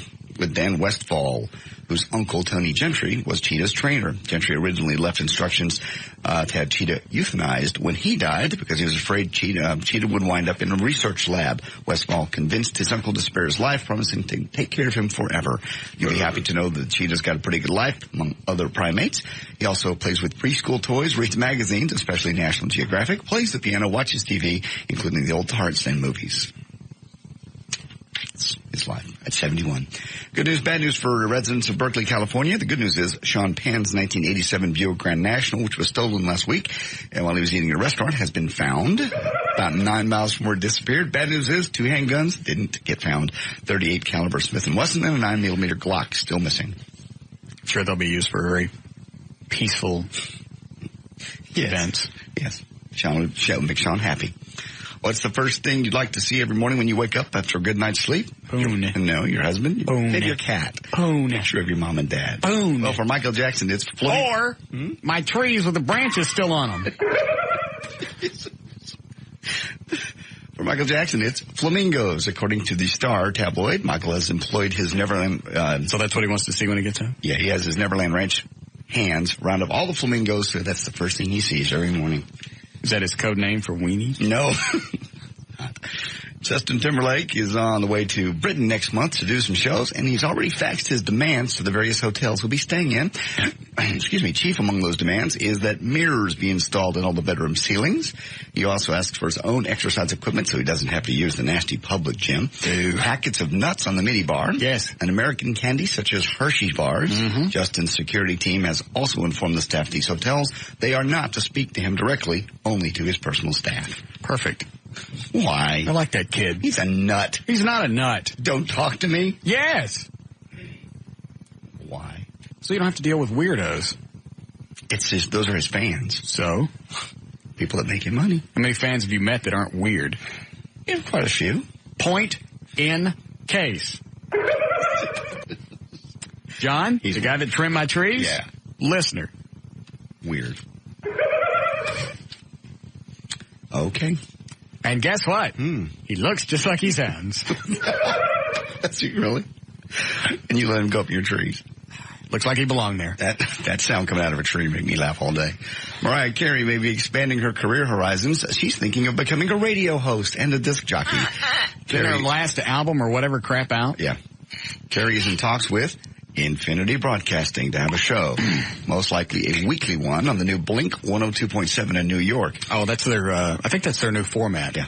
I haven't heard it. I don't know what it sounds like. McNeil would probably know. Mariah would pre-tape the shows, but would take questions from fans on the air. This would seem like a good outlet for her fan-sensitive side, who calls her followers lambs and issues them regular radio announcements on her website. Oh, really? Yes, all her lambs. How dare you refer to people that support you and think about you and go out and buy your albums, refer to them as something as pathetic as lambs. And what do you call yours? Sheep. Yes.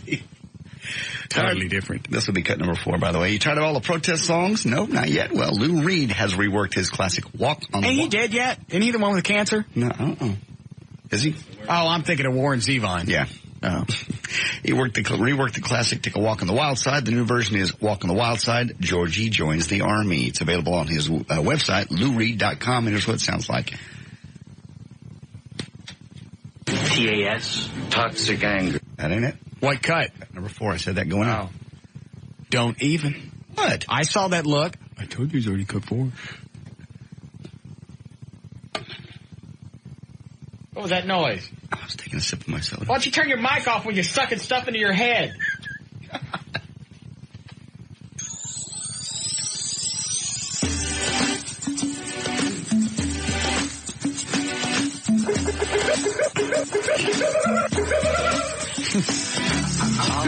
From Miami, FLA. Hitchhiking across the city. Girls on the way, shaved her legs and then she was a she says, hey babe, take a walk on the wild side, the wild side. Said, hey honey, take a walk on the wild side. I don't like this. They talk about the colored girls? In here. Georgia Wynn, join the army. Earn some money, keep the family out of harm's way. Now he's in the desert looking out for gas and never dreamed of kicking no Iraqi asses. Hey, take a walk on the wild side. Said, hey babe, this here is the wild side on the world. There's a colored chick. There it is.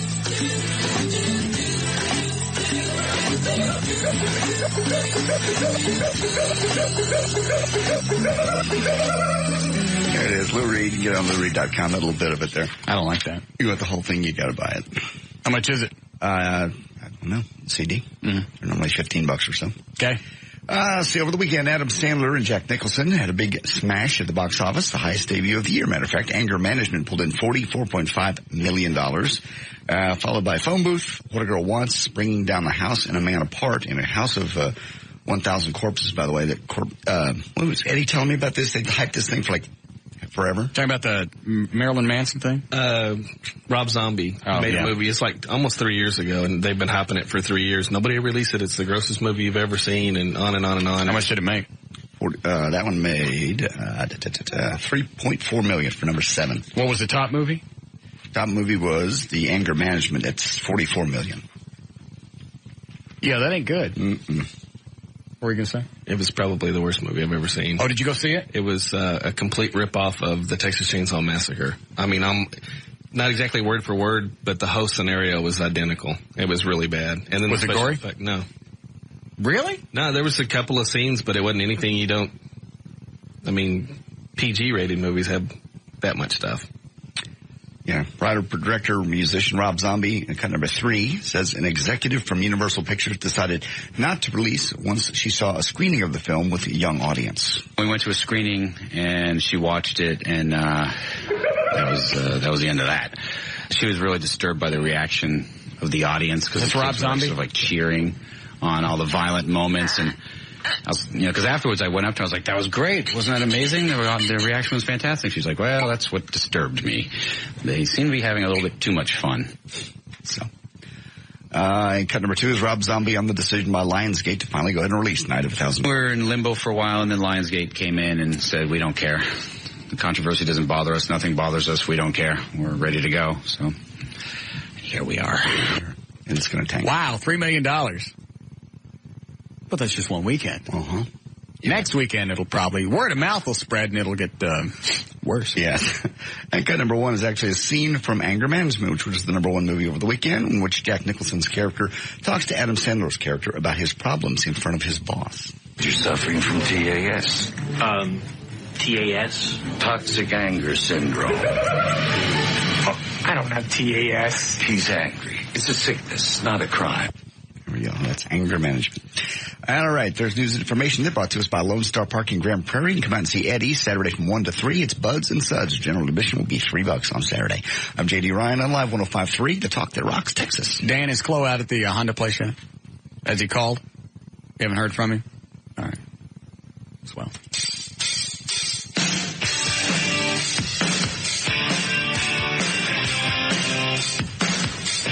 We'll be back with the Russ Martin Show. You don't think people can learn? No. Oh, well, then why are you going to counseling? Back to the Russ Martin Show online. Explain that, bitch. If people can't learn and change, why are you going to counseling? Now, the point why are you going to counseling? Okay, well, obviously people can change. She just hasn't. She said she's changed. She said. That's what she said. While she's cheating on her husband, she says she's changed. She's just exploring her possibilities. How many lives That's not a possibility. How many lives do you get? 1. Okay, then. That's not exploring possibilities. Yes, it is. Why totally shut something off? You don't do that when you're married. Stop talking over my bumper. We're back to the Russ Martin Show on Live. You didn't explain it. You're going to counseling so people can change. Yes, they can. People can learn from their mistakes and change. Yes, they can. All right, why is it she can't learn? Why is it she can't learn? She's cheating on her. You don't let me finish this bumper, I'm going to beat the out of you. Did I get all that? We're back to the Russ Martin Show on Live. So you're better than she is? No. That's what you're saying? I'm not cheating on my girlfriend and pretending to be in a relationship. What are you giggling about? Nothing. Good. Quit it. Shut up! We're back. Out of hell with it.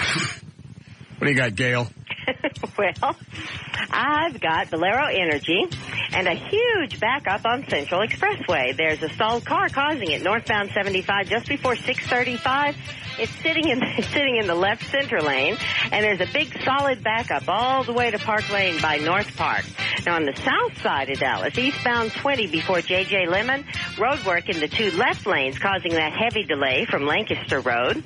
Got a wreck in Fort Worth, westbound 30 at Beach Street. And in Plano, both directions of Preston had been affected by 2 separate accidents at Legacy Road. Those wrecks are gone, but the backup isn't. It's still real slow for you. And this also brought to you by the Texas Lottery. A bonus ball gives you more chances to win, like in the Texas Two-Step from the Texas Lottery, where you get 7 ways to cash in. The jackpot is now $1 million. Play today. I'm Gail Lightfoot with traffic on Live 105.3, The Talk that Rocks, Texas. All right, thank you, Gail. It's going to be 61 for the low tonight. Still windy and cloudy tomorrow, 78 for the high. It is 80 currently at Live 105.3, The Talk that Rocks, Texas. All right, so you're better than she is. In this certain case, yes. Really? Yes. I'm not cheating on my wife or even on my girlfriend, much less. Oh, I'm sorry. So wife. You've never cheated on your wife or anyone else? No. Okay. You've never done that? I have. Okay. And you've changed? Yes. Okay. And you're saying that she can't do the same? She's not doing the same. You don't know what she's doing. I do. You don't know what kind of pain, walk a mile in my shoes, and then possibly you can make decisions for me. You don't know what she's doing. She hasn't changed a bit. She cheated on you. She cheated on him. I made all that up. You did not. She never cheated on me. You did not. I made it up for radio. It sounded funny. It was a good story, wasn't it? No, it wasn't good. Yes, it was. Real. It's real. It's not real.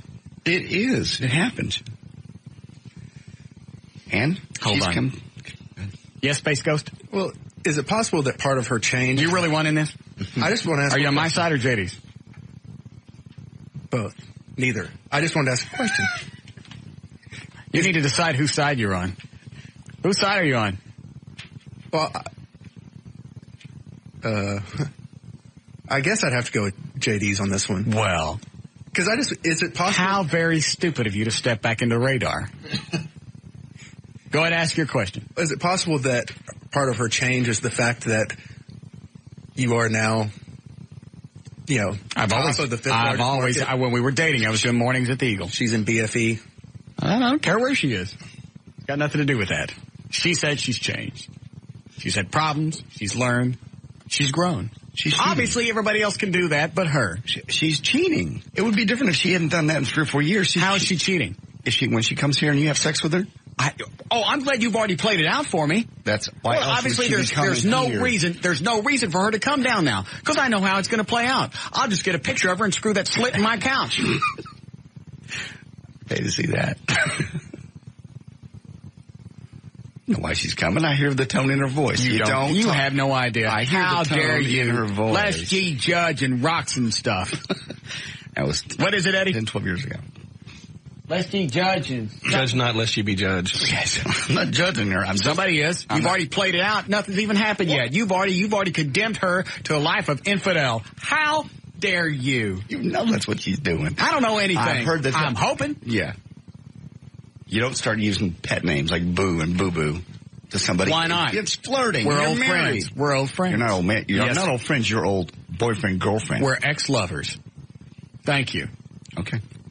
I can't argue this point. I do what you want to do, but you can't say that she's changed. She hasn't changed. You don't know that.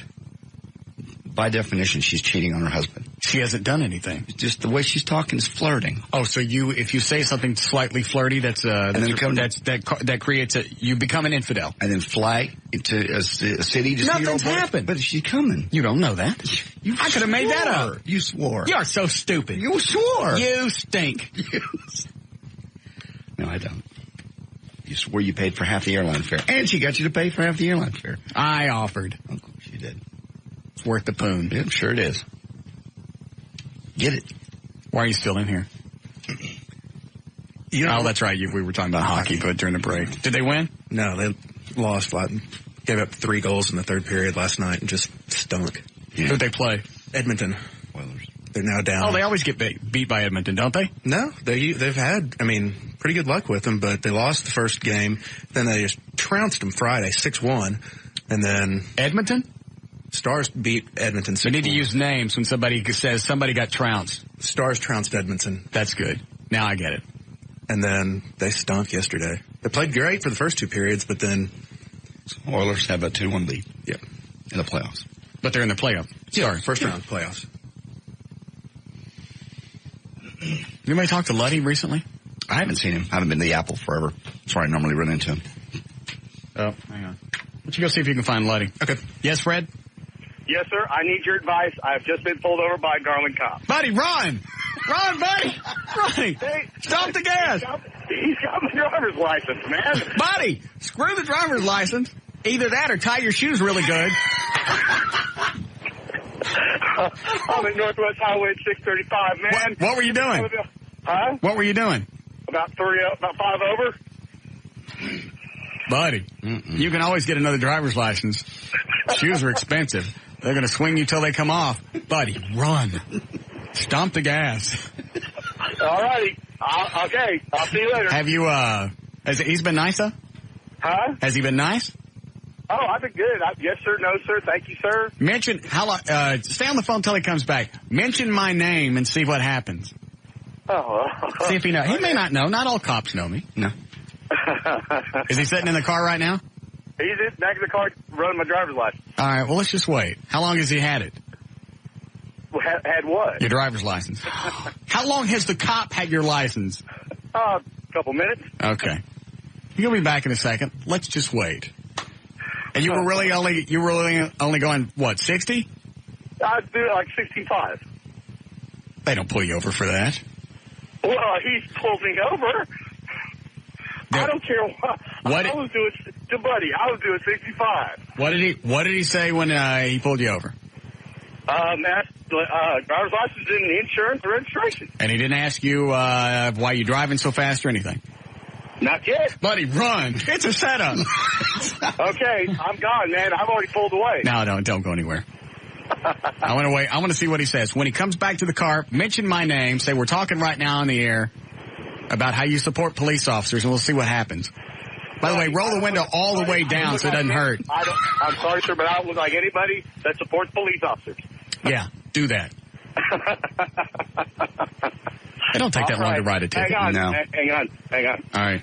By the way, close out there in that part of town at Al Lamb's Honda till, I guess, 6 o'clock. He better be there longer. He got there late. LBJ Freeway between Abrams and Forest on the north side of the freeway, selling the T-shirts $14 cash. Hey, Fred? Fred. Oh, damn it. I'm just going to have him. Well, it happened. Yeah. I was just going to tell him to hand the phone to the cop. I'd get him out of that. Yeah, bet. You'd get him out of what, his car? Yeah. That'd be huge. Excuse me, officer, are you black? Oh. You're not. Well, I didn't explain what Fred was telling me then. That's just damn strange. I gotta go. Is that Letty on the phone? Formerly number 3 of the Dallas Stars, the greatest man ever put on a pair of ice skates, Craig Ludwig. What's up, Russ? How things? How's the administrative job? More work. It's a lot easier playing the game, let me tell you. I still don't understand why you retired so early. You got to know when it's time to go, Russ. How long? What's the oldest normal hockey player will go? I think it's early to mid-30s. Is it really? Yeah, the average career is probably about 9-10 years, I think. Something like that. Well, I guess that would make more sense because you guys are always moving. It's more of a like a condensed sport where something's always happening. Yeah, but I think you'll find that players probably don't play as long anymore, probably because of the money. They're getting $4 or $5 million a year. They don't need to play for 18 years. I suppose. So. But I've seen pictures of you on the internet. You're still big. You still look like you could kill somebody. That's all part of being trying to show the kids what they need to do to stick around for a long time. Oh. Well, you're still certainly a fine specimen of a knuckle dragger. Oh, well, that means a lot coming from you. Thanks. All right, so what happened last night? You guys are kicking ass in the first 2 periods, and then what happened in the third? You know what? I don't even think it happened in the third. I think it happened right at the start of the series. I think it... well, I thought you guys won the first game. No. We won the second one big. Oh, okay. My mistake. We lost the first one and then won the second one, scored, I think it was 6-1, then we lost again last night. But this is a different Edmonton team. I think that the team that we've played in the past few years in the playoffs, there's a core of those players that aren't here anymore, and they don't know about that series where it's going to be a rough series, but Edmonton always comes out on the losing end.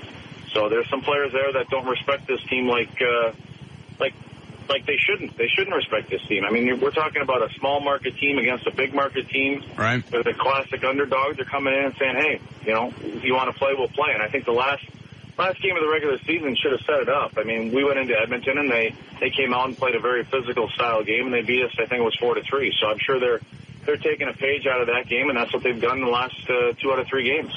Plus, Edmonton's got that colored feller, don't they?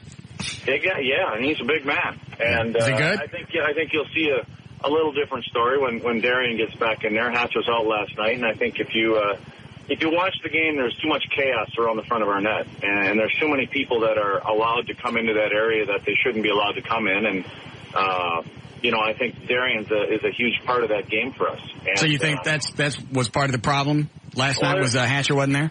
Yeah, I really do. I think if you look at it if you're a player on the Edmonton team, you can take you can breathe a little bit easier because you know that if you're going into that area in front of the net, and Darien plays a lot of minutes. I mean, he plays almost 30 minutes a game, so half of the game he's going to be on the ice, and for the majority of that, he's going to make people pay that come into that area. And last night, if you watch the game, to me there were too many times where. And Larocque was one of them, but, it's not like Darien's going to out-battle Larocque, but he'll contain him to where he can't come to the front of the net like that. And there was too many times last night I felt that guys are coming in and they're running into Marty and they're right in his face. Yeah, there's a lot of 2-on-1s, wasn't it? Well, there's 2-on-1s, and I think that's just a matter of a... Sound like I knew what I was talking about. Yeah, where'd you get that? Trey wrote it down on a piece of paper and went, here, say this. I don't know what a 2-on-1 is. For all I know, somebody banging we know how to play 2 chicks. Yeah. What is a 2-on-1? On the other side of this, 2 of their players, and then we only have one person back there, so they have an advantage. A concern that we're not going to win this series. It's going to be a tough series, but hopefully we win this thing, and it's going to make us better in the next round. What happened to Maddie? Which time? The first time. Last night, you mean? Yeah. Well, Matt, you know what? Maddie's had... I don't know what I'm asking. He almost caught you. Yeah. Hometown, and... Darien's not there last night. There's a lot of pressure on Maddie. Maddie's got a lot of friends there. So, there's a lot of variables that go into it. And I think, and again, Maddie's the kind of player that takes a lot of things personally. And he's a guy that in the past has always been able to bounce back. If he's had a poor game, a poor shift, or whatever happens, he bounces back. And it's the same thing with Turco. Marty's a guy, he's a very proud player. And it's not going to happen to these guys 2 times in a row. So I think tomorrow night we'll see a different team, we'll see different players, and I think it seems like every time that, especially this year, every time our backs have been against the wall, where we lose a game or lose 2 games, we seem to really come out strong. And I can't remember how many times, if there were any this time or any of these games this year, where we've lost 3 games in a row. And by losing 3 games in a row, obviously that would give the series to Edmonton. And I don't see that happening. What do you think about Turco as compared to, like, Belfour? Well, you know what I mean? I think the jury's still out on that one. I mean, Marty obviously had a Turco, the goalie. Yes. And again, Marty is a good goaltender, and I think Marty wants to prove that he's a great goaltender, and this is going to be his opportunity. But unfortunately for him, everybody's going to forget about the regular season, and they're going to judge him on what happens in the playoffs. And that's what happens with all hockey players, as far as I'm concerned. I mean, you're pretty much judged on what you do at the time of the year when it really matters. And Eddie, you can't take any away from Eddie, because Eddie has always been a player that loves that kind of pressure. You tell Eddie that he can't play anymore, exactly what he's doing this year. I mean, I think Eddie felt that Dallas kind of quit on him this year, and you look at what he did and how he turned Toronto around this year. He's basically trying to stick it up Dallas's butt, and he's doing that. So I think that's exactly what we want to see out of Marty. I mean, I think you want to see Marty take all the any of the criticism that's been given to him the last 4 or 5 days. Turco. I wish you'd stop changing that. And again, I really think that Marty will come out tomorrow night, and you'll see the Turco that played all season long. What is this? That's not a real name. What? Trey just handed me a note. Yeah, he's the backup goalie, Ron Tugnut. That's not a real name. Is there a Tugnut? Tugger, yes, there is. A Tugnut. I'm going to tell you something. As a matter of fact, I am on my way right now to Plano to work out with his son, who was a goaltender also. And he is a fantastic little goalie, and he's probably only about 6-7 years old, somewhere in there. So Tugnut. Yeah, little Tugnut. We got a little Tugnut and a big Tugnut. Is that got anything to do with the family of Dick Yanks? You probably got to call and talk to his wife about that. I don't know. I'm just kidding. I think. Tugnut. Yeah. All right. Hey, hang on. Trey wrote me some notes here. Edmonton seemed to take cheap shots last night, but weren't called for it. Do you think they should have been, or do you think the refs should just let them play? Apparently, this is one of your questions you've been thinking about all day? Yeah. Yeah. I'm still shocked over Tugnut. Hey, this is playoff hockey, and if there are cheap shots taken, cheap shots will be dealt with. Yes. And you know what? I don't think you can ask our players, and I don't think our players are going to start crying about any kind of officiating. I think that this is the time of the year that officiating should let them play. And I don't think there's any referee in the NHL that wants to be the guy that's going to decide a game, much less a series. So, if there's something that's very flagrant, they'll deal with it that way. But I think for the most part, players should be allowed to play the game. And it's a rough sport. And guys have to be able to stand up for themselves, and they have to stand up for their teammates. And the bottom line is nobody's going to do anything stupid to put their team in jeopardy of losing a hockey game. So you kind of bite your lip, bite your tongue, and you play the game that's in front of you. And the ultimate way to get back at somebody is to win the series. And we got to win a game, and then we got to move on, and then eventually win the series. What were you going to ask, Trey? I was going to ask if he thought Hatcher, got screwed by that suspension. Yes, I do. I mean, all right, you guys are going to have to catch me up. What was he suspended for? I'll be honest with you, I don't know. I mean, there was just a scuffle, and that's all I see in it. I mean, I think it happens all season long, and it happens more in the playoffs, and you don't see this kind of stuff, people getting suspended for these kind of things in the playoffs. So, how long was he out? Just one game. He just the whole game? Yeah, he was out last night. Oh. He'll be back tomorrow. All right. But, I mean, Friday night, what happened Friday? Did Edmonton just lose it and they just wanted to go after everyone they could? Well, you know what? I mean, that's the kind of situation where you're not just going to take this laying down. Is what happened. We were beating them big on the scoreboard, and you know what? I would hope that our team would be the same way if the score got to be like that. I think that. All right, since I didn't see this, I'm guessing they're getting their ass beat, and that's when all the cheap shots came out. 6-1. I mean, they were down 4-1, and there wasn't much time left in the game, and so. They're going to try to do whatever they can, and I think what they try to do is set a tone for the next game. So, you know what, if you guys are going to beat us this bad, you're going to have to pay the price for beating us this bad. And, they're probably looking at it now saying it paid off because they end up winning Game 3. And I really don't think that had anything to do with it, but whatever it takes for them to get ready for the next game, they've got to do that. And their coaching staff has to do that. And I'm sure our coaching staff did that today, and I know that they had a practice today, and they had meetings and all that kind of stuff. So, we got a great coaching staff that's going to get those guys ready for tomorrow night's game. And it's really not that they really need it. I think that the reason we had such a good, solid season this year is because of the people in the room. Who do they play tomorrow night? Edmonton. Again? Yeah. How long's the damn series? 7 games. Best of 7. We've got some young guys that Where are they right now? a long way. They're down 2-1. They look at themselves now as leaders, too. So now's the time that they all need to step up and can't look anywhere or any further than tomorrow night's game. Tomorrow night's game is obviously the biggest game of the series up till now. All right. Now, if the Stars lose tomorrow night, are they out? No. All right. And that's the other thing. I mean, if we lose that game tomorrow night, obviously we've dug ourselves a huge hole. Right. But that's what I mean about I don't see our team losing 3 games in a row. I mean, worst case scenario, we lose tomorrow night, we're down 3-1. We come back to Dallas, and obviously our fans will be behind the guys, and we win that game, and then the momentum changes. Sure, they've got home ice for that next game, but all we have to do is win a game in their building, then we come back home again for Game 7 being at home. So, if it was a couple of years ago or last year we were in the same situation, I guess I wouldn't be as optimistic. But I really, first of all, I don't think that we're going to lose tomorrow night's game. Got it. But I don't think you can even count us out if we're down by 2 games. I don't think anybody's counting Detroit out right now either, and they're down 2 games to Anaheim. So, the good teams always seem to find a way to win and pull things out. And I think we're obviously one of the better teams in the league, and I think that we'll have the answers to figure these guys out. Madonna's still playing? Yes. Okay, just checking before I ask this next question. How many years do you think Madonna's got left in him?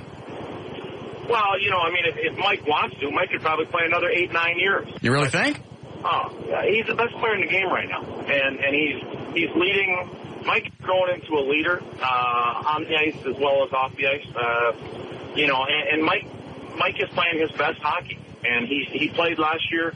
We had a poor year last year, and Mike carried this team as much as he could all year last year. He stepped up to the plate, and he knows he's the man on our team, and he did what he needed to do. And what does that mean? He followed up with it in the rest of the station. He's doing. You watch him play in the games. Mike's playing right to the end of the game. It doesn't matter what the score is. He plays right to the end of the game. And you know what? Mo can play. He can play another 6-7 years. I'm telling you, if Mike decides to hang it up, I guarantee in 2 years, I'll guarantee there'll be 20 teams calling him and begging him to come out of retirement. So, and again, I think that's one of the that's one of the other areas why you wonder why players play the length that they do nowadays. I mean, it's obvious Mike Modano doesn't have to play another 8-9 years. I don't like him because he's good looking. Mm-hmm. Well, that's yours. Yeah. When I saw him at the Mercury, he had I don't know who this chick was, but she was just a hot drop dead blonde. Will Guerin come back anytime soon? Don't ask him any more questions. Look how long he talks. And I don't think realistically. If he talks more than 30 seconds, we're kicking you right smack dab in the balls. Hit the timer. The thing about Billy is, the first thing is he's been out a while and he hasn't been able to do a lot of things with his leg. And the hard part for him is he's lost, so much strength in that leg because he hasn't been able to do anything. So right now they've got to work on that and get the muscle built up again. But a Bill Guerin at 80% is probably better than most players on the Edmonton team. So, if Bill feels that he can get into the lineup and contribute, I'm sure he will. He'll be the first guy to get out there and play. I know he wants to play right now, but, it wouldn't make any sense. And, I think he's had a pretty serious injury, and, there is more hockey for Bill Guerin to be played. So I don't think you necessarily want to jeopardize his future either. And again, I feel that the players that are in our lineup right now, there's enough there to beat. Does nobody ever talk to him? So, would he help? Absolutely. It's like letting a veal out and talking to it. But they got open the door. There's so much to tell you. Let's get to the next round because this is what Bill Guerin has done for this team this year, and we owe it to him now to get to we can go into the break and come out. Yeah, it's the beginning. So, but hopefully we get through this. And I don't even know who he's talking about. I forgot. They both started skating, and some guy got hurt. Coming along. He got hurt. All right. How long are you going to be in Plano tonight? I'll be here till about 9:45, Russ. You want to go someplace and get something to eat? All you need to do is call me. Seriously? I've heard this story from you for about 7 years now. I can drive up the tollway and meet you someplace. Where's the new place in Plano? Me Casinos, I think. No, I mean, didn't the Stars build someplace in is it right Forney? I am at Frisco? Frisco. Yeah, there's a new stadium in Frisco, but it's baseball. No, there's a new one in Frisco, but we're at the... I thought there was a new Dr. Pepper Center someplace. There's a new skating center in Frisco, too. I'm at one of them right now. Oh, okay. We're at the Plano Star Center. All right. Well, I'll call you when we get off the air. Sounds good, gentlemen. Thank you, sir. All right, guys. All right. See you, Lud. Goodbye. Craig Ludwig from the Dallas Stars. Wow. What? Nothing. Oh. Just wait for a second. Let him get out of the truck. Okay, so take off his seatbelt. Lift his knuckles up off the floorboard. Out of the truck. Get back in the truck. Get the keys. Get back out. Slam his knuckles in the door. Open the door back up. Get his knuckles out. All right, he's out of the truck now. Damn. Yeah. Well, you asked. He's the one that asked. I don't even know who he was talking about. Who'd you ask about? Bill Guerin. And who is that? He's a player. He got hurt, and it didn't seem that bad, and then he ended up getting a blood clot in his leg, I believe is what it was. But at one point, they even talked about they may have to amputate his leg. Really? Yeah. And so he's gotten through it, and I know he skated, I think, Monday. I had a blood clot and they thought they were going to cut my leg off, I'd never look at ice again. I wouldn't. I'm with you. They're hockey players, though. Yeah, they're the ones that can break a leg off in the middle of the game and they'll use it as a stick. Absolutely. They will. I've seen it. What was it, Deion Sanders? Couldn't play because he had turf toe? Turf toe. But he's got time to dance around on the sidelines. Yep. You see the Dallas Stars, somebody will have something break where the bone's actually sticking out of the leg, and they'll keep playing. How come there aren't a bunch of black people in hockey? I think mainly just because it hadn't been, it's growing so fast now in the U.S., I think you're seeing more, but... No black people in Canada? This one, LaRock, I think is his name for Edmonton. He is just a brute on the ice. Hold on, JD's holding up a note. Mm-hmm. Let's all move to Canada. Why would you write that? I did not say that. We'll be back. It's safe to be in the same room with you. We'll be back with the Russ Martin Show.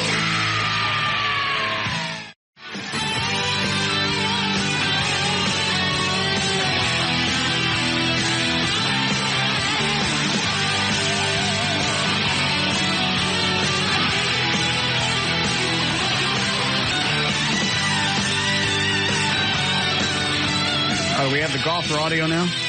Yeah. Still up here? Right. Now, the guy that's crying is what's his name? I had it up a second ago. Hold on, I'll find it for you. Why don't you print this stuff out? I will. I thought we were done with that guy. We didn't even play the audio. How can we be done with it?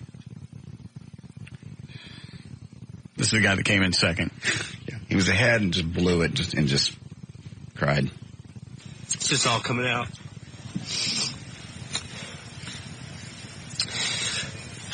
It's just it was a great day. Is he happy because he came in second, or is he crying because he lost? He's crying because he lost. That's a pussy. That's one of the worst losers I could possibly imagine. Great big loser pussy. And he gets on national television and cries in front of everybody. I lost. God. You're right. That's just sad. Buck up, go home, get drunk, take it like a man, and beat somebody. Say, that reminds me. Matisse. That's the guy's name? Right. Who won? I had that pulled up. Hang on a second. And I played well, and I mean, what a grunt. Is that McNeil? Yeah. Hi, Bob. Len Matisse, a crybaby. Have you ever seen anything like this? No, not in any sport, anytime, anywhere. Unbelievably pathetic. Now, but here's the deal. He'll never be in that position again. Why not? He's not that good. He got to second place in the Grand Masters or Grand National or whatever the hell he was running in. Masters. He was tied for the lead. And he knows that he'll never tie for the lead in the Masters again. That was his shot. Why wouldn't you be able to make it again? They do this every year? Well, yeah, but I mean, he's not the kind of guy who's going to lead majors. And now he'll never believe he can do it. I swear to God, I heard it on the news today. I didn't know what was going on. I swung around to watch the TV to see who's crying. I thought somebody lost a family member in Iraq. That was the most pathetic scene I've ever seen in my life. I mean, suck it up. It's a round of golf. Come on. Is he queer? No, he's not queer. You know. Well, I mean, to win the Masters is a big deal. And it increases your endorsement money and everything else. I mean, it meant millions of dollars to him to not win. Well, you don't cry, you kill yourself. Yeah, I would think ask somebody to put a sandwich between your eyes or something, but don't cry. I mean, if you're going to make a statement, sit there and do the press conference and stick a gun in your nose and blow your head off. Give me a minute to compose myself. I'll be right with you. Or just shoot the reporters. And then kill yourself. And besides that, it was won by a Canadian. Yeah, Mike Weir. First left-hander to ever win the Masters. Wow. Did you watch it? Yes. Very tense situation? It was actually a very, very good tournament. It's golf. Yeah, well, it is golf. But, it's life or death for these guys. They earn a living doing it. You lost several $1 million. You'd be crying too. You know what? I would rather lose it doing something other than golf. Well, in any case, crying over it was stupid. I mean, I was just like, that's pathetic. I'm going to go back and listen to this again. Where are you going right now? I'm going over to a happy hour for Frida. I thought that was tomorrow night. Uh-oh. Yeah. I'm going home. All right. All right, bye. Bye.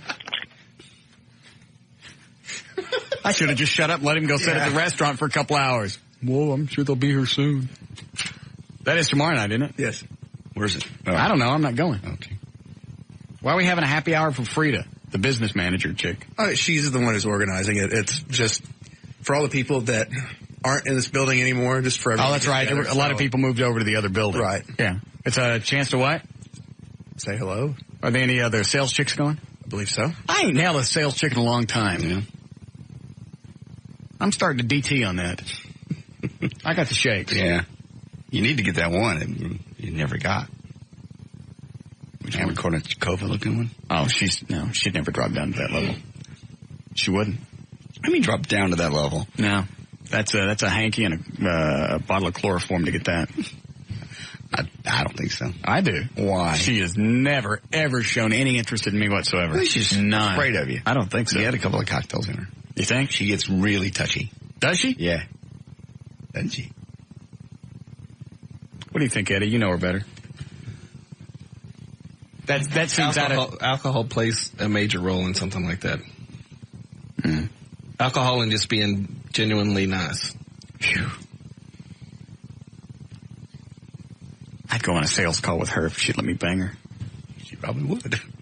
Alert the sales staff that I will go on sales calls from anyone that will let me have sex with them. Of course, omit people like Gribben and stuff like that. Thank you. Good. Especially the Anna Kournikova chick. Okay. That's just a fantasy. Mm-hmm. She's just so adorable. I put her on my fantasy hump list. I'm starting to expand in my Levi's right now. Mm-hmm. Very nice. Good for you. Touch it. Are you going? No. Touch it. So you going to the happy hour tomorrow night now? No. I'll go with you. It's right on your way home. All right, then we'll go. What time is it? From when to when? I think they're starting at 6, but they're waiting for us to come by. All right, then I'll go. I don't have to stay that long. God, I'd love to get some of her. Mm-hmm. She's kind of dingy, though. But sweet. You can marry her. Just get in there. How's shallow? Well, I'm shallow? Yes. Will you make up your mind with relationships? Good God, man. Either have some morals or don't. You're telling me to leave Julie. You're telling me to leave Julie alone, but you're also telling me to go bang somebody and actually don't even consider the ramifications of hurting her feelings. Julie's married. Well, you don't care about anybody's feelings. You run through this sales team with your thing out. Just waving it. I was airing it out. No, you weren't. No, I wasn't. You were not airing it out. You've been hiding it in everybody you could hide it in.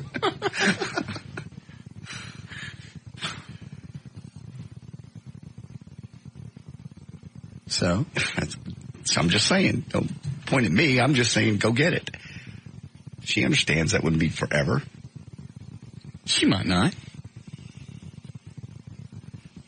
You're so flip-floppy when it comes to morals. I'm not. Yes, you One's are. a married chick that screwed you over. The other's just... Oh, and I can't go screw over the married chick? You can't. I would love nothing better than to get her down here, break up her marriage, pound that putt, and then get rid of her. Good. You should do that. That's what I'm going to do. I just hope you don't do anything else. What else would I do? Fall back in love with her. I'm not going to do that. Okay, I hope not. I hope not. Because she broke your heart once. So suck your toe. What the hell was that? So suck your toe. Shut up. Okay.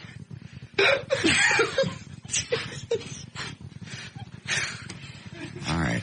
Let's wait for Eddie to compose himself.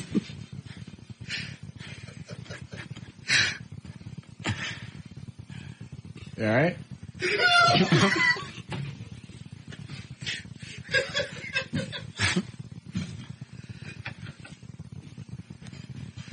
Sometimes you got to do stuff like that to get your point across. Yes, you certainly did. Shut me right up.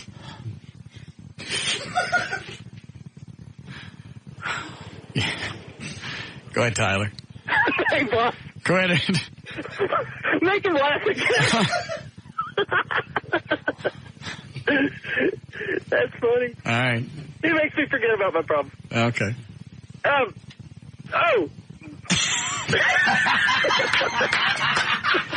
What is it?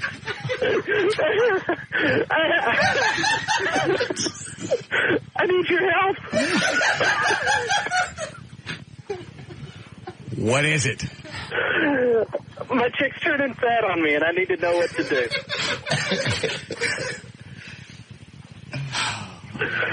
It's been about, I don't know, like a little over a year. Been together. She's great. She's cool. But like Christmas time, I don't know. It just like seems like since then she's just been packing it on. Is she trying to cover it up? No, not really, man. She's like wearing the same clothes and stuff, and I mean, I don't even know that she notices. I've been trying to like. Oh, you'd notice if your pants, your drawers, or whatever start getting tight. That's why I don't buy bigger pants. If they start getting tight, I know to cut back on something. There's a chick up here. Yeah. I ain't saying who, but she's wearing the same clothes that she's worn the couple of years. Now we've known her for about a year. Somebody's tacked on 15, 20 pounds, still wearing the same pants, and somebody's sticking out of them. I don't know what you're talking about. That's like the exact same deal. I notice. I don't know how she doesn't notice it. I try to, you know, I try to drop the hint about it and stuff, and I mean, she's just oblivious. I don't know what to tell you. Just, she's got to know that she's sticking out of her clothes. You know, where was I? Hold on a second. I was, wait. I went someplace over the weekend. I can't even think where it was, but this place was chock full of women in clothes that they should have never been in. I can't even think of where the hell I went. Oh, I know where you were. You said on the air, though. Where? Oh, yeah. Yeah, that's right. Okay, that was a week and a half ago then. Yeah. It was just disgusting. Well, that's not bagging Lone Star Park. No. I think it was a Willie Nelson concert. Correct. Bunch of chicks running around with lowriders, hanging out. Pierced belly buttons. Yes. The belly buttons were so huge they had to go to Home Depot and get door knockers. It was absolutely disgusting. I didn't see that. I don't know what they're thinking. How can you look in a mirror and see the fat rolling over your pants and think, okay, this is the way to go. I'm going to wear the little short top, and I'm going to wear the low riders, and I'm going to have my fat hanging out. Those little midriff. I don't even know what to tell her. Tell her to quit. Well, I want to be sensitive about it, and I try to be, like, you know, just a little bit caring, but... well, then, you know what? Go out and buy some pants. What size waist are you? Me? Yeah. 33. All right. Go out and buy some 31s. Walk around the house with the 31s on. Oh, it's painful, though. With no shirt on. Ugh. And she'll say something. And then when she says something, then she just opened the door for you to jump all over her fat ass. Oh, man. I'm just afraid that I'm really going to torque her and she's going to take off. And you know what? How old is she? 27. All right. She ain't hit 30. She's a time bomb. Really? She's just waiting to explode, and you're in the pre-explosive stage. Really? She's yes. Now, if you want to stay with her, you can say whatever you want. She's still gonna get fat. Yeah, I got a lot invested in her, though, man. Fine, then let her get fat. There's a chick up here that if she would knock off 30 pounds, you know who I'm talking about? Yeah, absolute drop. She could sell anything that she wanted to. If she knocked off 30 pounds. She could model. You can see that through 30 pounds? Yeah. Sure. Absolutely gorgeous in the face. Ugh. Beautiful lips. Just 30 pounds is just sitting there going to waste. Ugh. She knows it, though. Does she? Yes. She works out. Well, what is she not doing? I don't know. She not watching what she eats? I do not know. She's gorgeous. Mm-hmm. I mean, my girlfriend, she's not like knockout gorgeous, but she's pretty hot. You know, she was like. It's gonna get worse. You either say something and deal with it now, or just let her get fat and go on your way, because it's only gonna get bad. Buck up. Yes, buck up. Thank you. Good luck. Let us know what happens. Yep. And if she says anything to you about it, look at her and go, so it looks like your toe. Sometimes that one doesn't always work. Gets the message across. I got you. That's when you hit her with tough, said to Kitty, but that's still good. Try that one. Sometimes women get that one. Okay. That doesn't work, push her down the stairs. No. Or push her down the stairs and say the kitty done.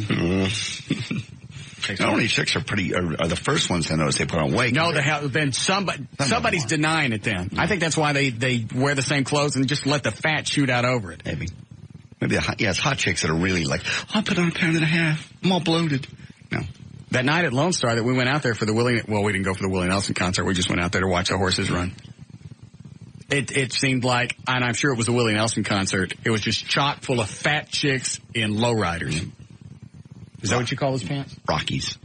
No, these are the ones that go down to your butt crack. Oh, yeah, hip huggers. Yeah, hip huggers. Thank you. Fat, ugly guys with them. Mm-hmm. Maybe you get to a point you just don't care.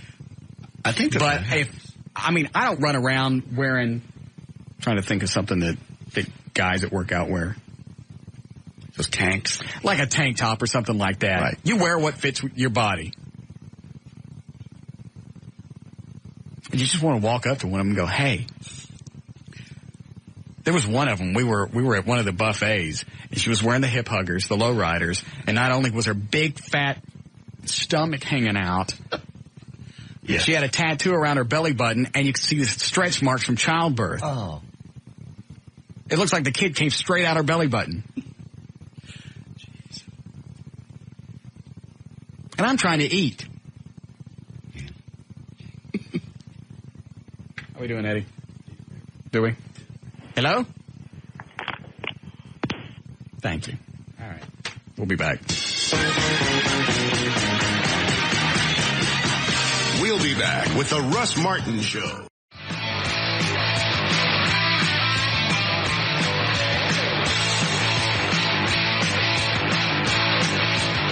All right. 625, Eddie Boyd is here. Dan O'Malley, J.D. Ryan, Trey Trenholm, KLLI Foot with Traffic. Let's do news.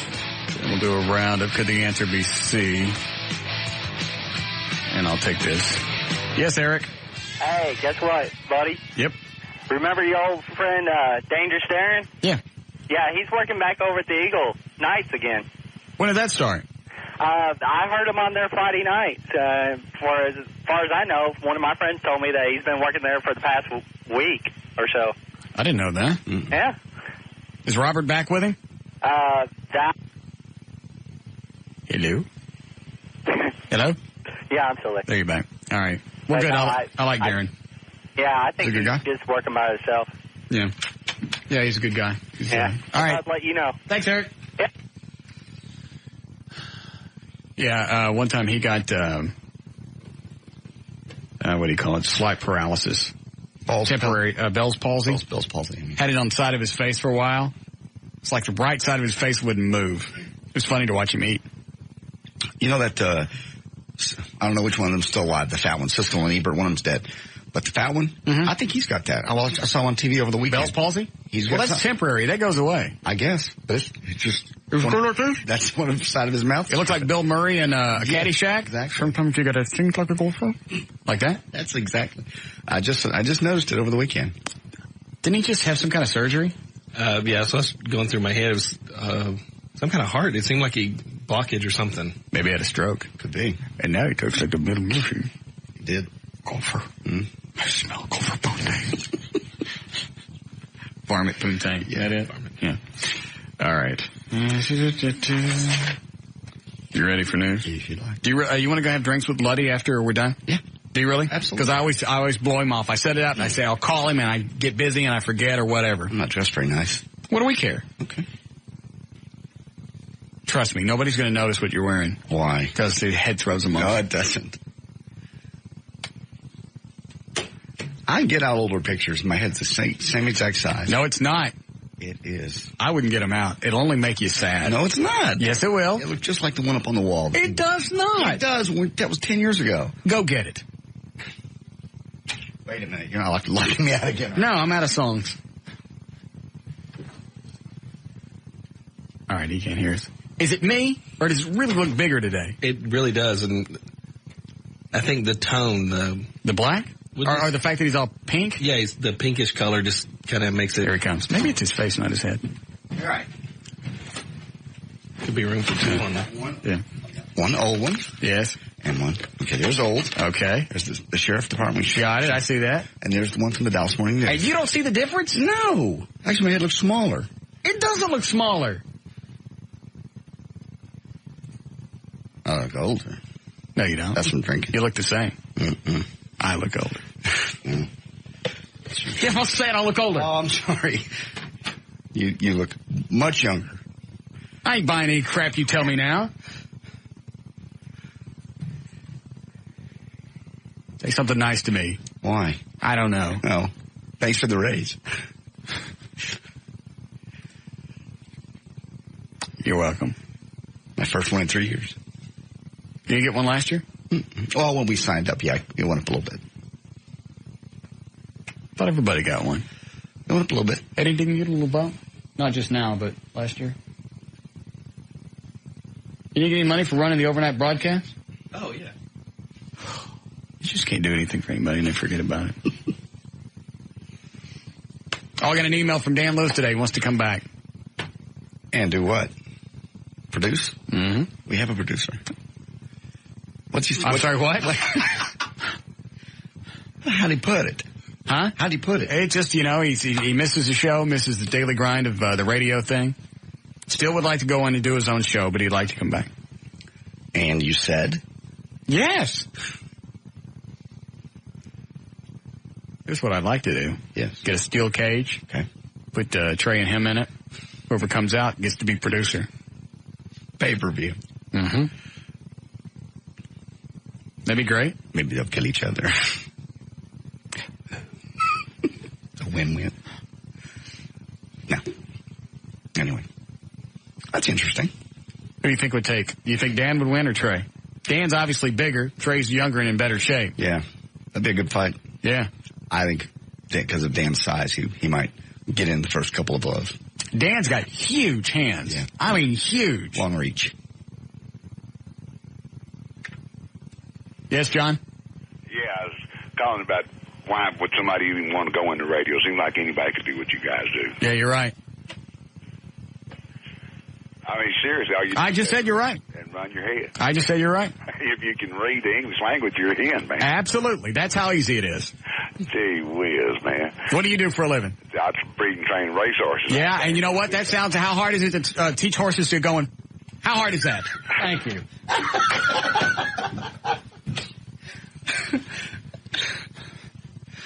Yeah. I don't think I need to say anything else about that. No. Sit there and tell me this sounds easy, and then you tell me that you watch horses screw each other? Wow. What kind of training does that take? Yeah, they do that naturally. Yeah. I breed and train race horses. How do you do that? I let them, and then when they're done, I have a racehorse. That's a compliment that you make this sound so easy. It is extremely complicated. McNeil's getting applications for people. He's obviously on the CBS website. There's a job posted. Mm-hmm. I don't know for whom. I just know that there's a job posting for another talk show. I couldn't say whose. But there's a job posting. Okay. This station. Right, and it says 5 years major market experience. Right. He's getting calls from just like this jackass who watches horses for a living. Calls from people like that. Yeah, I never been in radio before, but my friends say I'm funny and they think I would do really good in radio. Can I have a show? Look at Dan. I mean, no slam, but he had been in radio, had been in this room, and still thought he could pull off the same type of show. Right. Dan would be good with a regular structured talk show. Right. Dan wanted to do like a morning radio show out of the box, and you can't. Sound like you just learn the English language and get on and talk. That's all you do. It's just that simple. As well as good actors. That's why they get paid millions and millions of dollars, because anybody can read somebody else's words. Make it convincing. No, you can't. Come on up. Come on up and talk for 4 hours. Let that guy call back. What was his name? John? Have John call up and let him come up and talk for 4 hours. See how far he gets. See what his time spent listening is. Just give him 5 minutes. That'd be long enough. And it's not just a matter of show prep or not doing anything. It's a matter of having some charisma. And I got it.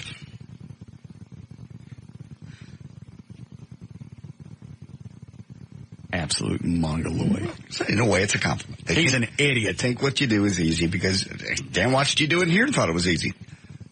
I'm smart enough to know. It's hard work. Well, I've done talk radio by myself. I understand. And it's just not. I know, and Dan stood over here on just to my right for years. Well, let's see. He mashes that button, and he does that, and he talks. And every once in a while, he throws in a... I got it. That's all there is. All right, let's do news here. Sure. So we let Dan come back or not? That's your call. It's tempting. Would we then dispense with Trey? Yeah. We just put him to sleep.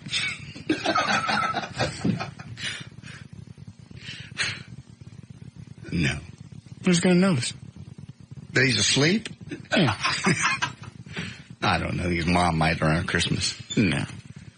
Be all right. What if I could have them both? Don't you listen to the best ofs and hear Dan's warm laugh in the background and you kind of miss him? Mm-hmm. Yeah.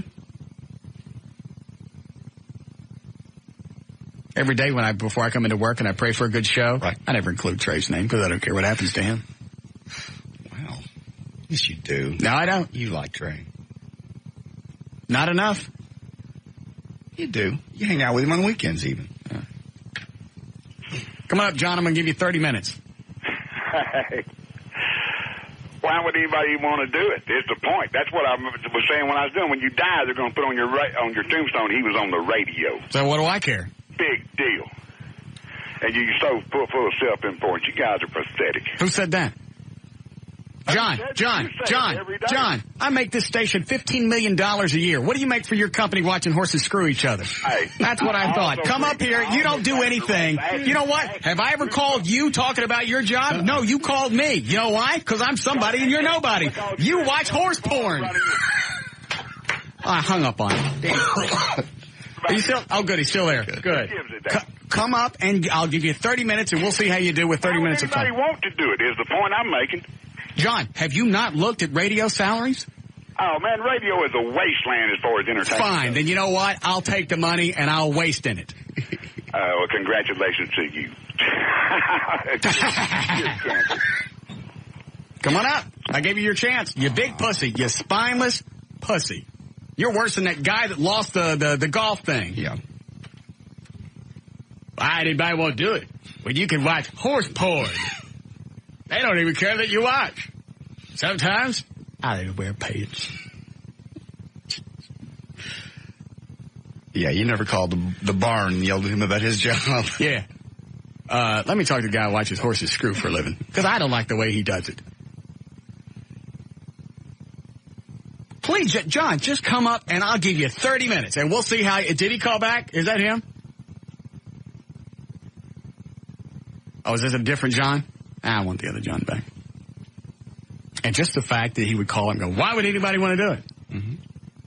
It's a wasteland. Obviously, you're interested enough to call. You called. That's funny. You never look more stupid than when you call up to a station and bitch about what you've been listening to for the past 3 or 4 years. That's like going to a restaurant and getting the... Every time you go and you go back and you bitch because you keep getting it. Every time I come here, I get the... Well, don't come back. Well, why don't you fix it? We don't want to fix it. We like you getting it. It's funny to us. That's why we fix the food like this, so you'll get that. Because we don't care. Every time you leave here and you got brown stuff in your pants, we laugh. That's what this is. This is a bad restaurant that's giving you the... We don't care. The longer you stay sick, the better I like it.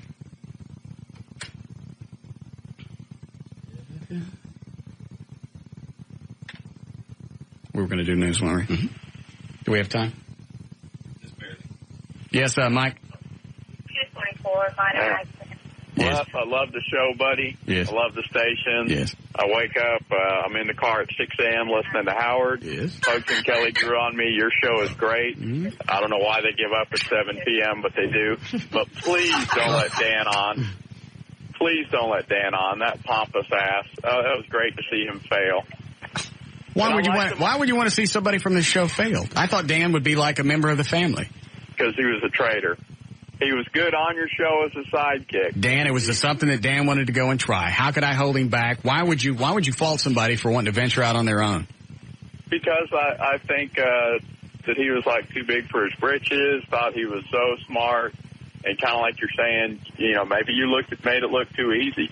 I thought he was a good part of the show, but I thought it was kind of arrogant for him to think he could go do the same thing.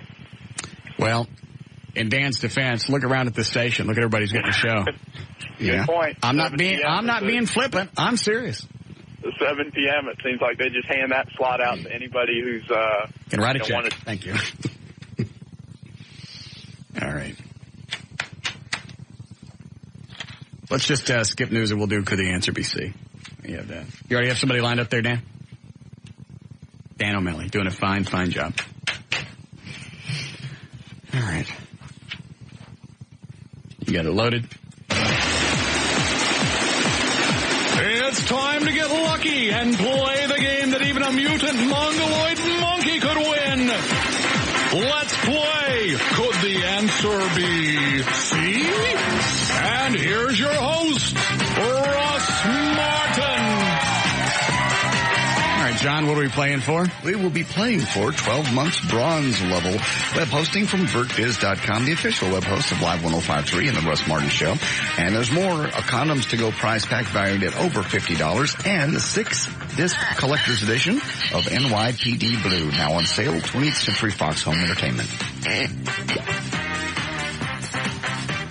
We don't really make the station $15 million, do we? Yeah, we do. Is it? Over $1 million a month? Well, it's only 12. Over $1 million a month. Oh. It's somewhere between 12 and 15. I just thought that out to be an ass. I didn't know if it was true or not. Mm-hmm. Remember, we figured it out that one time. Well, good. Mm-hmm.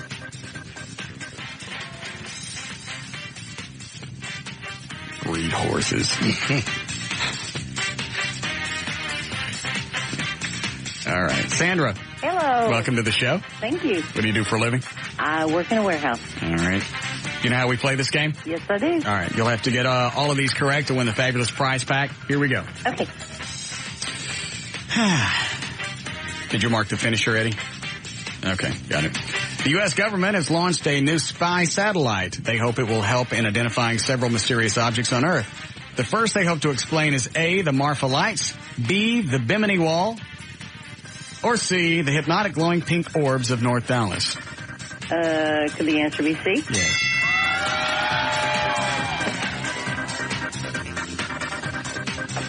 I don't even like him having nipples. I don't know why. It's just strange.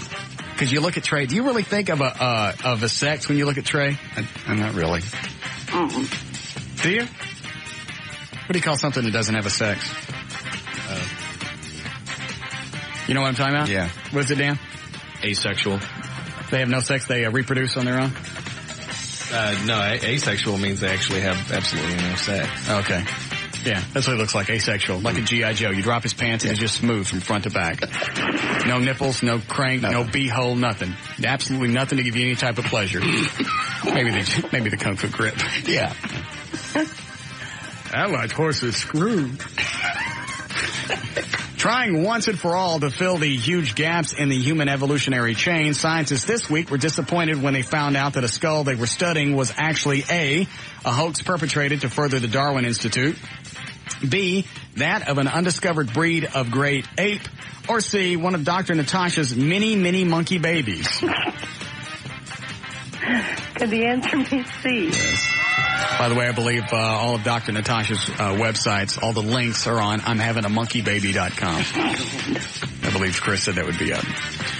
Geologists in Texas measured an earthquake in the mid-cities over the weekend. They were disappointed to find out that it was really A, a malfunctioning seismograph, B, road construction close to the seismograph, C, J.D. Ryan's head finally getting too big and collapsing in on itself. Could the answer be C? Yes.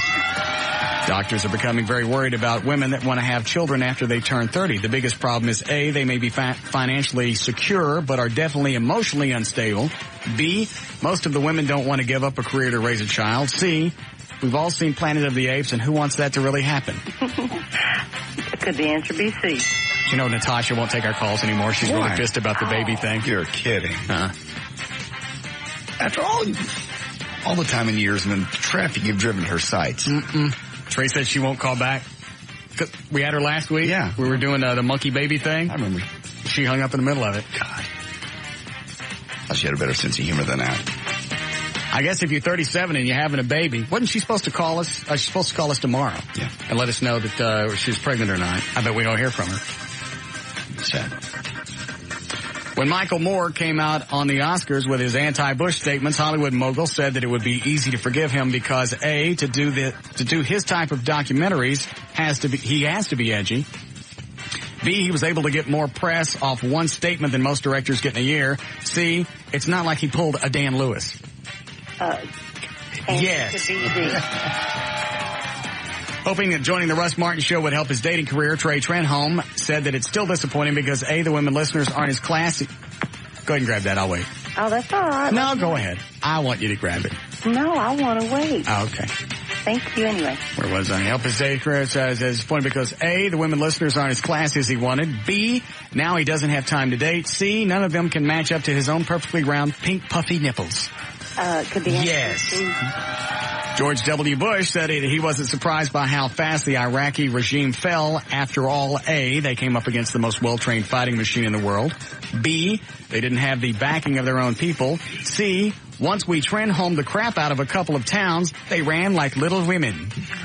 Could that answer be C? Yes. Manufacturers trying to perfect patterns on clothing have come to one conclusion, such as A, vertical stripes do make you look thinner. B, horizontal stripes make you look heavier. C, check patterns like tray wears just make you look plain stupid. Could the answer be C?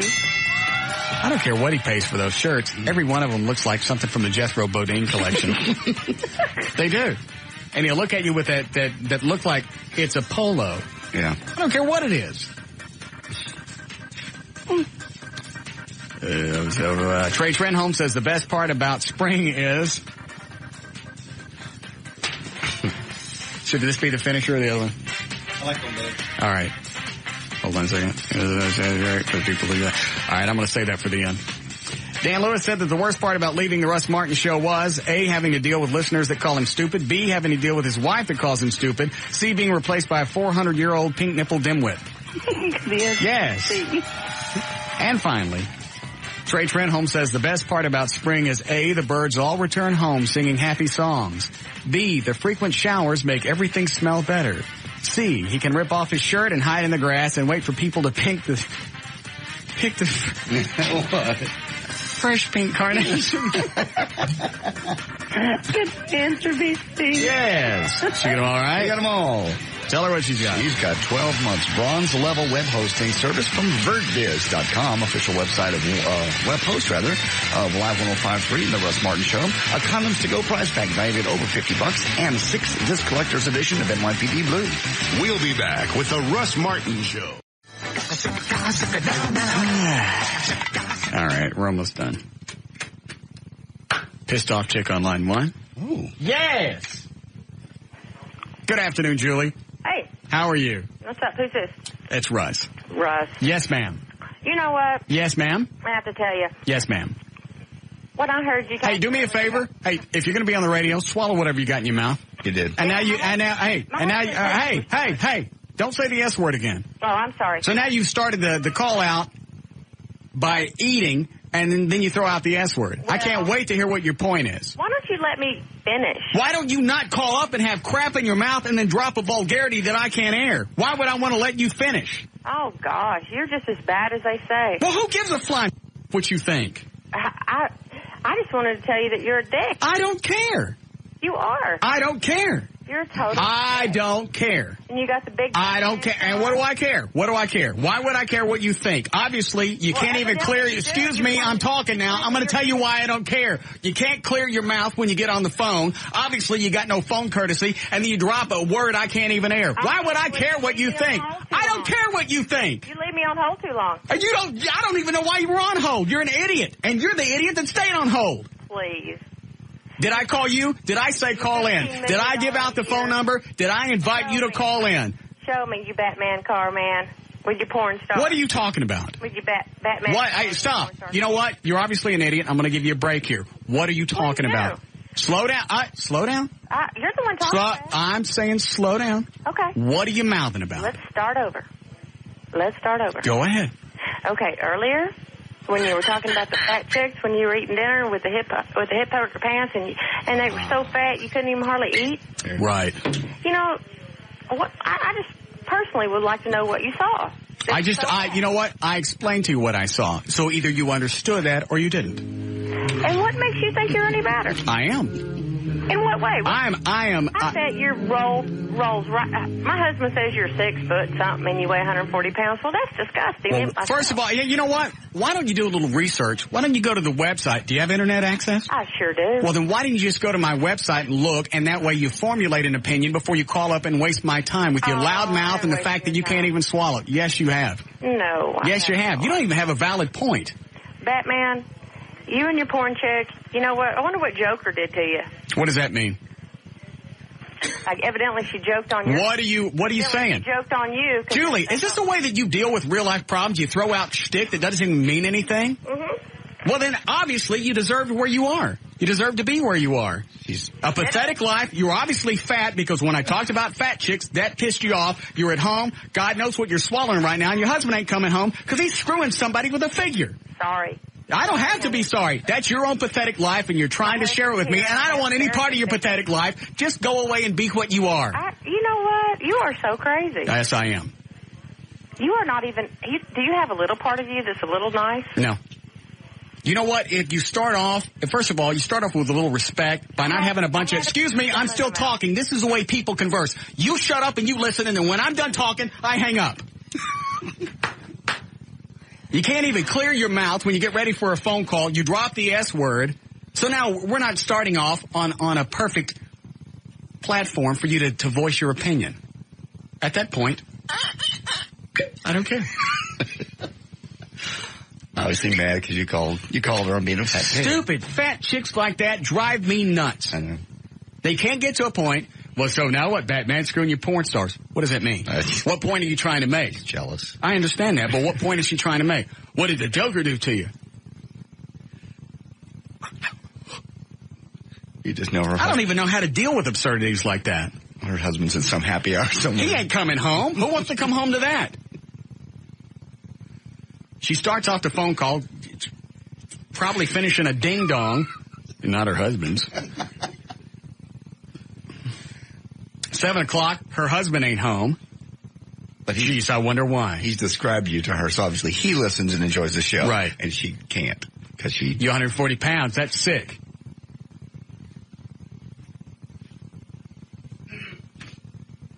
What do you want, John? I called her. You said you'd give me 30 minutes. I told your assistant there, I said, hey, if you'll give me a pre-production meeting where I can script my show and tell me when and have a producer. Excuse me. You said earlier, it sounds like you just show up and run your mouth. That's what you get. 30 minutes, you show up, run your mouth. Oh, yeah. Yeah, you want to set it up so somebody... Well, I said 30 minutes. I'll stick you in a studio. You can run tape. Excuse me, John. John, you want to... what they do for you? John, no, they don't do anything for me. I am where I am. John, you going to shut up and listen? You're going to run your mouth. Go ahead. I don't even know what I was saying. Just show up and talk. Oh, yeah. Is he still on? You still there? Yeah, I'm here. You just said, it sounds like we show up and run our mouth. That's exactly what you get. No, I didn't say that. Yes, it is. I said that's about all it takes if you plan it. It's not what you said. Okay, I'm backing up. I'll say that with the producer and engineer, you can do that, though. John, everything that happens on this show is because of me and my orchestration. Either you can do it or you can't. I understand that. No, you don't. Yeah, I do. No, you don't. You watch horses for a living. How difficult can it be? Do what? But how difficult can it be when you've got a production assistant and engineer? Obviously, it can't be too hard. That's why out of 35 stations in Dallas-Fort Worth, this show is number one. Obviously, everybody else is what? There are hundreds of thousands of people that run their heads on the radio across this country every day. Okay. How many of them are number one? Well, that's what I'm saying. I'm sorry, I had to get to that point where I barked at you. That's okay. He had it coming. God, sometimes you want to take them all out and line them up and take the sharp end of a claw hammer and kill every one of them. Because you're doing them a favor. Yeah. And anybody that's around them. Because he talks to people and he thinks he's entertaining. They could do that. They could talk.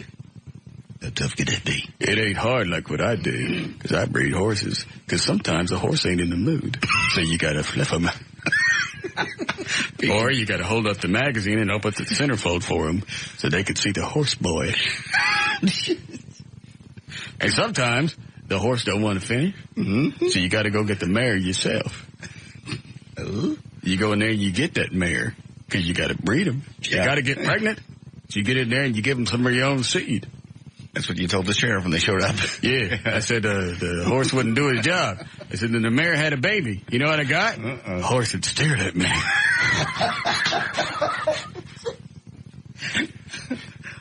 Oh, man. Sick job that would be, having to manually get sperm from horses. They actually manually do it? Yes. John is a horse wanker. That's what he does. Wait a minute.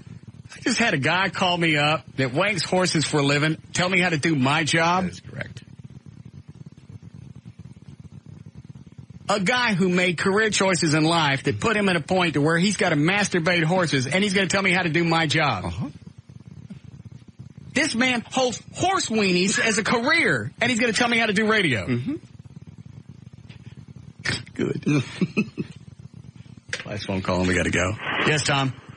Yeah, anyone with a little bit of charisma and a little bit of forethought and planning can do your job. All right, John, you explain that to the 300,000 people that's failed over the last 10 years in Dallas-Fort Worth. Russ, you've been doing it for years. Tom, what did I just say? Go explain that to everybody that's failed over the past 10 years in Dallas-Fort Worth. Tell them that anybody can do it. I'll tell you what, you try and do my job. What do you do? Do you fluff the mares? What do you do? What do you do? Technical support for a major software company. Wow. You know what that is? That's, what is it when you ring a bell and something slobbers? Yeah, when you Pavlovian? Yeah. You know what? Tom, here's the problem. First of all, you don't know when to shut up. Second of all, here's software. Software is all very logical, and it follows the same format every single time. Yes? Yes? Yes. Yes, it does. Nothing. Shut up. There's also a million people in this town doing his job. There's one doing yours. God, I don't even know.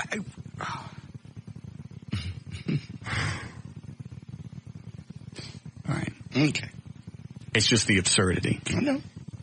Tech support for software. All right, so you have a manual that you follow, and it's going to be the same answer for every problem every time. Obviously, no variables. Nothing changes. You had a manual that someone else wrote for you. Training that comes someplace else. You're idiots.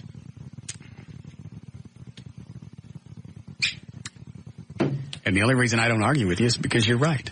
What do you mean you're right? I don't know what I'm doing. You do. It just happens. Doesn't just happen. Yes, it does. Oh, really? Every single day it just happens. It just happens. Yes. With 15 hours of work, it just happens. It just falls together. Yeah. We all know better. They don't. Tell me really quick, I gotta go. It's after 7. Is that horse whacker again? A different... What? Different guy. Tell me. It's a guy, the software guy, he said he used to be in radio. Oh, he did. No, it just gets better and better. Really, Tom? Where were you in radio? I used to work for the ticket. Really? And what happened? I've sucked at it. I'm much better at software support. I thought you said anybody could do it. No, I said anybody can do software support. Nobody can do radio. I'm backing you up, boss man. That's not what you just said. That's exactly what I said. Hold on a second. Is that what he said? It's not what I heard. Is that the same guy? That ain't the same guy. I like you better, though. Thanks, Tom. Am I drunk or is it them? No, it's them. Is it? Mm-hmm. All right, good. Do I want to take that call on 2 before we go? Is it any good? If it sucks, you're fired. Pussy. There it goes.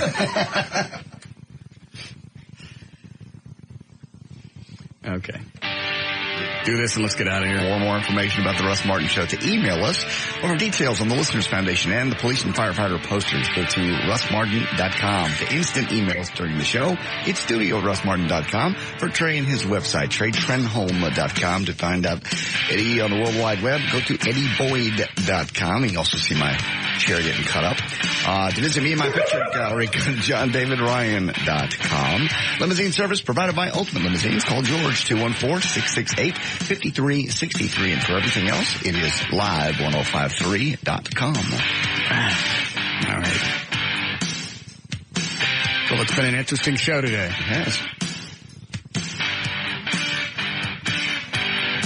Do you think filling 4 hours is an easy job? Mm-hmm.